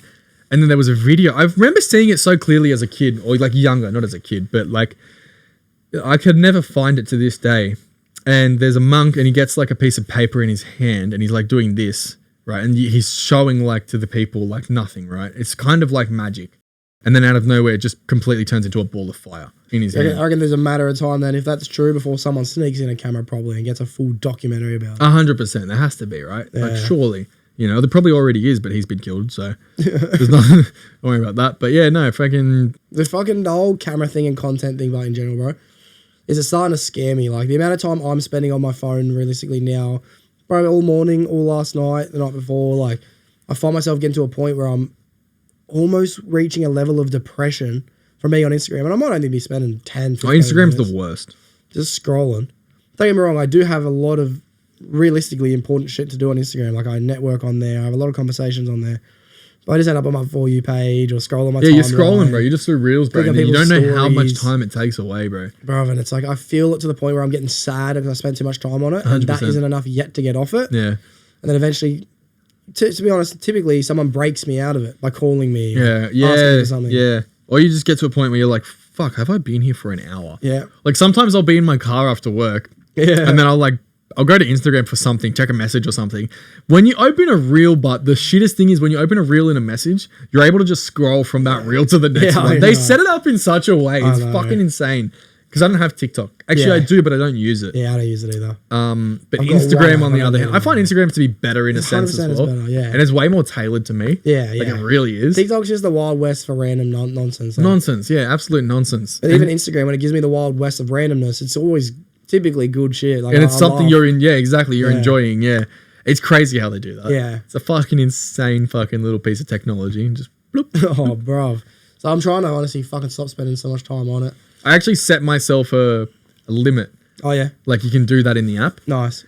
But the thing is, you can do that, but then you can just turn it off right away anyway. Like there's no, you can get to 59 minutes and it'll go, all right, you've got a minute left. Yeah. And you go, fuck, I better get over it. Just turn it off really quick so I can keep, it's fucking insane, bro. To be honest, every now and then I go through waves of being on Tinder as well. That is just as addicting of an app, bro. Yeah. Like I sometimes just got to delete it because I'm not using it at the moment, but it's like you can just end up scrolling and looking at girls all day if you want. Well, don't you have a missus? But yeah, that's just as fucking terminal, bro. I swear to God. That might be one of the most addicting apps. Yeah. Scrolling and looking at girls. Yeah. Who doesn't love looking at girls? I love it. Yeah, there's, on Instagram though, like you can, it's like half shit that's funny, a quarter shit that's funny, a quarter shit related to like conspiracy, alien, fucking all this sort of shit. And then the other half's just girls. Oh, it's crazy. Just like these weapons that probably aren't even real. Yeah. It's probably like mostly just super really good AI, but Yeah. you're just like, fuck, what the fuck? Where is she? I like how you can tell when it's AI though. You know what I At mean? this Like, point, yeah, you kind of can. definitely hasn't convinced me. But these girls are making so much money. Who's that Sophia Rain? Is that the girl over in the States at the moment? She's like 18 or 19 or something. I think she's 19. In the last 18 months, she's made $82 million. Is this an OnlyFans creator? $82 million. Are you going to start an OnlyFans? If I got paid that, I'd probably consider it. The thing is, OnlyFans isn't just for like porn and shit. People use it for like anything. Yeah. I know a lot of MMA fighters use it for like behind the scenes training and all that sort of stuff like that. But there's other apps you can use that are better. Really. That's what I was going to say too. Like, why would you bother with OnlyFans if you can do it elsewhere? You got Patreon. Patreon, for it. Even YouTube now you can turn it on so you can turn on paid memberships. Like a members thing? Members only. Yeah. You should do that. Yeah, I'm about to. I've been getting emails for them all week this week. What, from YouTube itself? Yeah. Yeah, so you can just have people don't have to watch ads if they subscribe on your videos. Oh, really? Yeah. Is that because of YouTube Premium? But whether they have premium or not, if they subscribe to you, they don't get ads. But even if you have premium, you won't get ads anyway, right? We were talking about this the other day. I was talking about how I'm thinking about getting premium. Yeah. I haven't got premium, surprisingly. I fucking hate it. I sleep to YouTube every night. I can't justify it. Well, see, do you put like... And I dump money on shit. No, yeah, I know that. Because I have Spotify, right? Yeah, same. For music and that. But then I was like, if I was going to get premium, then there wouldn't be a need for Spotify anymore. But Spotify is so good. Yeah. It's so tailored to you as well. Like, and with all the audiobooks you can listen to now as well. Like, I've been like finding myself using that a lot more too. Yeah. So if I want to read a book, I can just go listen to the guy read the book for me. And it's like, I don't mind reading a book. I actually do like reading in general, but like having that access to that audiobook, like the actual service there. Because if you have a subscription, you're allowed to listen to like, I think it's, like 20 hours a week of audiobook or something like that? Wow. Or 15 hours a week, something like that. I know Spotify's shitting me, but because like when I listen to my podcast on there, like Joe Rogan, he can't remember where I'm up to most of the time. Oh, really? So I'll end up re-listening to at least half an hour to 45 minutes of every fucking episode. Every single one. I don't listen to much Rogan anymore, to be honest with you. I'm so far away from finishing this journey, bro. I'm only on episode like 750 something. Oh, you're listening to... That's right. You're gone from start to finish, eh? Yeah. I've given up plenty of time so far. I'm back in a vibe now for the last week. I might go week on, week off, week on. Yeah. Like I might go week on, 2 months off, week on. Well, for someone like you, it's worth it because it's worth to take away the actual value built behind what the podcast is doing, not necessarily the guests and what they're saying, but it's also like how it's done. Yeah. So I get that. But I've just sort of given up. I just find him to be such a fucking agent. You reckon? Oh, yeah, bro. He's got a CIA handler that comes on all the time and spews this fucking crap about, like, oh, yeah, like, America will crush Iran. Like, it's just like, bro, like, if we go to war, we're all dead. But don't you think if that was the case, Joe would have never spoken out about COVID and all that? Yes and no. But I think that came a little bit before he was fully like infiltrated, and even now he's starting to realize he shouldn't have really given Trump a platform. Yeah, because that's half the reason why he got elected. Oh, massive component. Yeah, absolutely. And now he's like, oh fuck, I fucked up. Like these guys are actually against what I believe in, and I do genuinely believe like he still has that good in him. But I believe it's changed a lot as well in the sense of like what he was once before compared to now. You were saying off camera that there's such a saturation of podcasts to listen to. Oh yeah, which there is like. In a way. No, not the big one. Actually, the bigger ones too. Yeah, like for example, I can't stand Bert and Tom. Those fucking... Yeah, I don't listen to it anymore. Two Bears. Yeah, Two Bears. I can't stand that. But since what's his name's taken over... Chris Stefano. Yeah. Actually, I watched this channel called Podcast Cringe. It's this Aussie guy. Do you know who... No. You should actually go and watch it because he's despite the name of his channel, he's actually really fucking good content creator. Wow. And he really does delve deep into like what these cunts are like... spewing, and it's like it's all the crap, it's filtering the crap from like the good. Yeah. You know what I mean? And it's like, okay, so now I do know what to listen to. Not to say like, oh, I'm listening to this guy now as well because he's, all knowing and all powerful. But it's like, okay, now I have that knowledge to take on for myself. Your alternative input. Absolutely. But I'm also mean at the bottom of the barrel. Like it's just everyone feels like they can do it. And sure you can. It comes back to like, why not? Give it a go.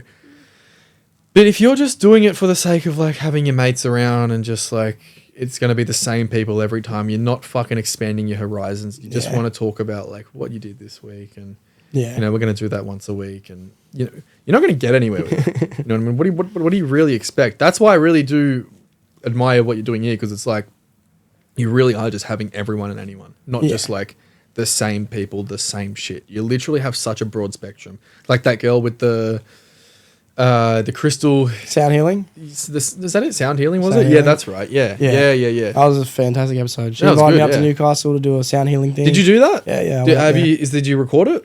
No, I had a mate come up with me and he was meant to record it and he just didn't record any of it. Oh, why?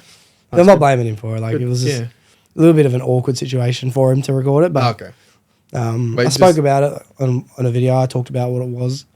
It was pretty cool, bro. It was pretty cool. It was very different than anything else I've ever done. Kind of similar to like a breathwork class, kind of similar to like a deep meditation, kind of similar to like a therapy session in a way. Or even just a long thought. You know, it's basically just having a really long play on thought. Mm-hmm. It was cool. It was definitely cool. That's cool. Yeah, nice. But yeah, bro, I'm happy to talk to. And to be honest, it's not everyone. I used to think to myself I'd love to speak to everyone. Nowadays, if I don't already know them, or I don't find them, or someone that I really like recommends No, you're not them, just going to let any old Joe come onto the podcast who asks for it. Yeah. I know that. Like, that's why it's a privilege to come on today, you know, as well. But I do know you do have a select, like, you filter people out. I do know that as well. Yeah. I have to, bro. You have to, yeah, 100%. You There's can't just only let so some many people. fucking random nut job come on and go, Oh, bro. People ask. Trust me, some nutcases ask. But just because people ask doesn't mean I'll say no. Some people ask to come on and I'm like, bro, 100%. Yeah. Let's chop it up. Yeah. But it's fun, bro. But to be honest, like, I only do it because it's fun. So if people want to try it and do it because they think it'll be fun, that's the thing. I know these other people recently, they're starting a podcast and they were asking me, they haven't put out the first episode yet, but they were asking me, hey, bro, we're looking for some people that want to sponsor our show. Would you know anyone to recommend it? And I'm just like thinking, damn, like, you can't be thinking like that. You know what I mean? You episode one, not even episode 1 yet. oh, right, yeah. But yeah, what the fuck? Yeah, bro, Yeah. start it first before anything. It's like a guy who's never... You're at episode, what, 160 now or something? Or Pretty much, yeah. 156. Yeah, is this 156? Yeah. Or one? Well, who would go first up next? I'll put this one out next. Oh, really? Yeah. I've got another one to do tomorrow. I was going to do that one tonight, but I'll just do it tomorrow instead. Who's that? His name's Seth Ryan. He's like a producer, basically. He organises these events over in Canberra called Bodega Collective, which I've met people who have gone up through that program for his events because they'll do like a crowd voted #1 option for all the local talent. Mm-hmm. And then I know someone who went through that and then he ended up going on tour with the 046 boys after that. So what he's doing is pretty cool. And he's a young geezer too. He's like 23 or something. Really? So he's doing good shit. Makes me feel like a bum. Yeah, pretty cool. But yeah, there's always someone new and someone exciting to talk to. Nice. Honestly, it's getting harder as I get older though. Definitely getting harder. Really? Yeah. It's Well, how long has it been going for now? It's 3 going years, on 3 bro. years, yeah. I just surpassed 3 years. This is episode 3 years. Really? Yeah, 156. Fuck. Yeah. So that's pretty Always cool. comes back to me. That's pretty cool. Yeah, that is cool. But yeah, it's getting harder. Like there's just like I just keep trying to take on more things. Yeah. And sometimes I'm like, bro, I don't know if I have time for that. Yeah. No, but it's like it's so hard to say no. It's so hard to say no. Even dinners with girls and this and that. It's like even phone calls with girls. Like, I'm thinking, bro, I don't have time for this. Yeah. Somehow I got to keep trying to make it Got a work. lot on your though. plate. You do really actually have a lot to do. But you can't. I just think I can't use the excuse like I don't have time. It's such a limit. It's such a limit on my potential. I'm sure I'll find a way. Realistically, you know. Yeah. One thing that's been hard though, man. I've been feeling like fucking shit for like 6 weeks. Not sick, just tired. We talked bro. about this, yeah. Just Always something else tired. coming up, going Bro. on, like in you, like your actual physical fucking well-being. Yeah. Ever since I got back, like I said, this is the first couple of weeks that I felt good. Yeah. Like actually good. This fucking nose strip's so good, by the way. Oh, I it's can actually mad. breathe. Yeah, it's mad. Eh? You know what I mean? I'll definitely be clipping this and sending it to him. That's for damn sure. Why not? Honestly, I've been seeing them all online too. The ones with the magnets as The well. I wanna breathe try it, yeah. Oh, maybe these are the breathes. Can't remember what the other ones are or what these ones are, to be honest. I'll figure it out. I might try and work with a company. Genuinely didn't think I'd have it on the whole time. No, I knew. didn't I've even- had it on for Yeah. fucking way before you got here. Yeah, I had it on since like maybe 10 a.m. My dad came over and I was like, you want one of these? yeah. I was like, yeah, let's both do it. let's do it. Yeah. Fuck yeah. But it's good, bro. I just can't wait to stop working. That's my main goal at the moment. I've been too comfortable for a very long time. Yeah, But showing up for work, bro, it's a long thing. it is a big commitment. Yeah. It's your whole life. Yeah, Work is your life. we aren't made to work really. Made to be like creative, Yeah. artistic beings. And the idea of a career, bro, it's like 100-year-old thing. Yeah, Before that, people just traded, maybe 150 or something years. started and Well, you when had was your the own Industrial stuff. Revolution? Was that 1850?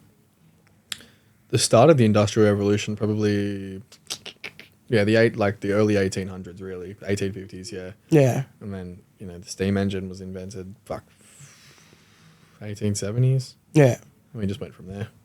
But yeah, bro, I'm hoping that everyone I love can fucking quit their job. That's what I'm hoping for. 100%, Yeah. 100%. I don't necessarily. Well, I love playing the lotto. Yeah, yeah. Like I don't know if you do. If I you- actually don't, eh? Oh, you don't? I actually never have. Maybe one time. Maybe, I can't remember. I don't think.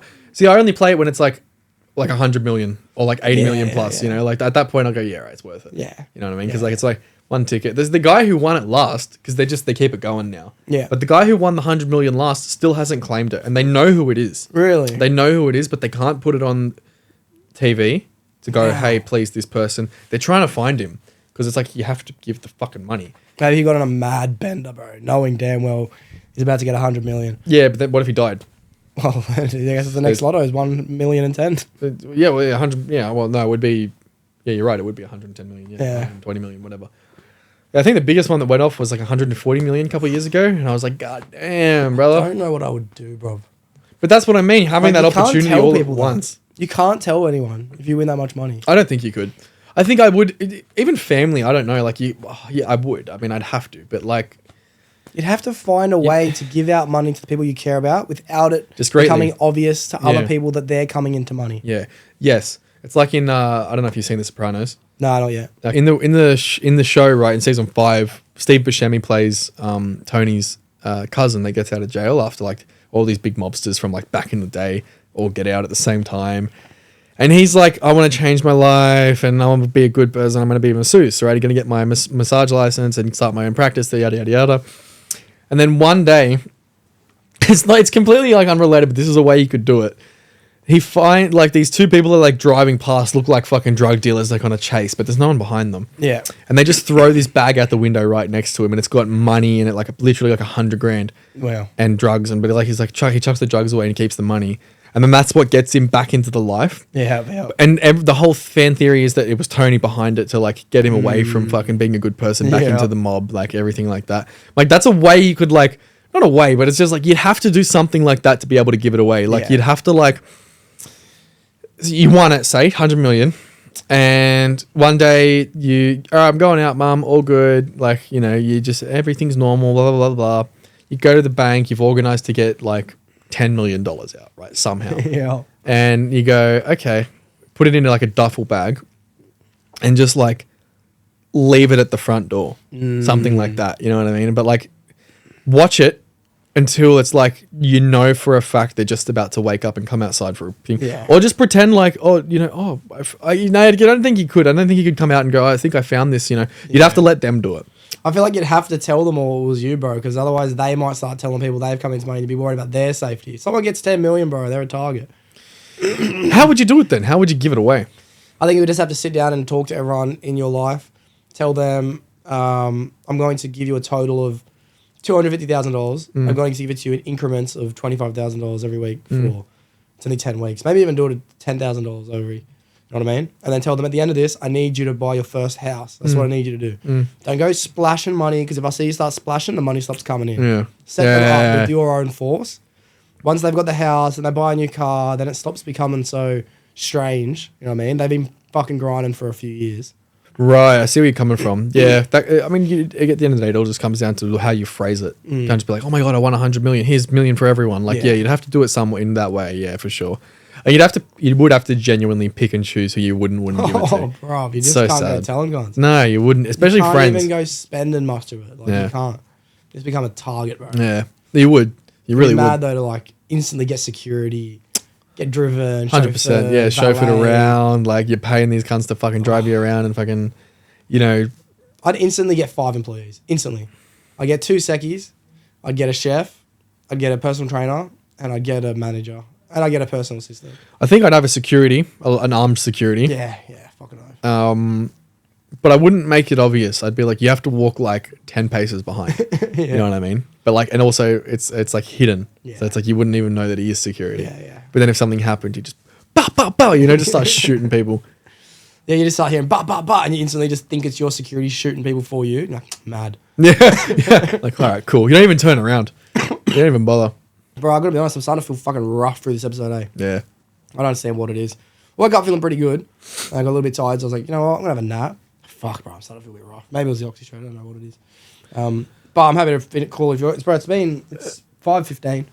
So it's been like over 2.5 hours, roughly. Fuck, I didn't expect that. Well, Scully, I'm going to ask you the final question that I do ask everyone, even though I have heard you answer a few times, all right? Your answer might have changed a little bit over time. No, so I hate this question. don't rehearse it. Just think about how you would feel if you did hear this question come towards you, all right? So, if someone came to you for a piece of advice, mostly because they were just feeling depressed, mostly because they were just lost, is there any advice you would give that person? You know what? I was thinking because you were like, oh, you're going to write on the wall, right? Yeah. And I was like, all right, cool. Good reminder, dude. What am I going to do? What am I going to write? I think I'm going to write why not. Ah, Yeah. mad. I like that. Why not?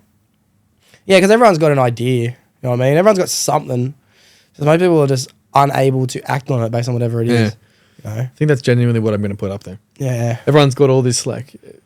I don't mind that. There is always morning after darkness. Like, it's not... The stuff that's up there, it's pretty good. Then you've got Damo who could just write some random fucking thing on the corner there right next to someone else's thing. Like, fucking... What? Where? What? See that crown thing? That's meant to be royal as a graffiti. Oh, yeah. On I the know corner what that is. with the crown. Yeah. Bro, that's the only one I've seen out of this whole thing where it's like, bro, what have you done? What is Stay Toxic? Who's that? Stay Toxic was my mate Tubby. Okay. He's a toxic. He preaches from the toxic Bible. He's all like, you know, don't let your wife stop you from finding your girlfriend. Don't let your I think I girlfriend. saw that episode, actually. Yeah. He's a funny cunt. He is a champion, though. He is a champion. But why not? That'd be your answer. Yeah. Perfect way to wrap up a perfect episode, Scully. Couldn't thank you enough. There's no one that I would rather do the 3-year episode with more than doing it with you. Of course. We understand each other on so many deeper levels. And to be honest, everyone listening to this podcast, it might sound like we're going deep on like a lot of things where it becomes to... We probably hit every single thing when it comes to mindset, religion, political state of the world, alternative history, ideologies, physics. And we do every time. We do every time, right? Aliens, fucking anything. But this ain't nothing compared to some of the conversations we've had. Fuck no. No. I realistically genuinely, has. like I said the other day, I reckon we could go for days without eating or drinking. Yeah, You know what I mean? We would just 100%. forget to. Oh, like I need some water, to like cleanse the palate. Yeah, just dry them out. But we could just keep going. Yeah. I reckon it fucking hell. You're so right. Yeah. It's bad, bro. Honestly, I couldn't be more appreciative. I truly mean it. Of course. Really mean it. And for everyone listening, thank you as well for making it to the end of the episode. It was amazing with this week, as you just seen. There'll be another one next week, as I promised. That's all right. Beautiful, brother. Yeah, we heading for the sun. Shawty got my heart, I ain't tripping for the funds. Yeah, I won't start, I ain't tripping, I'm a stunt.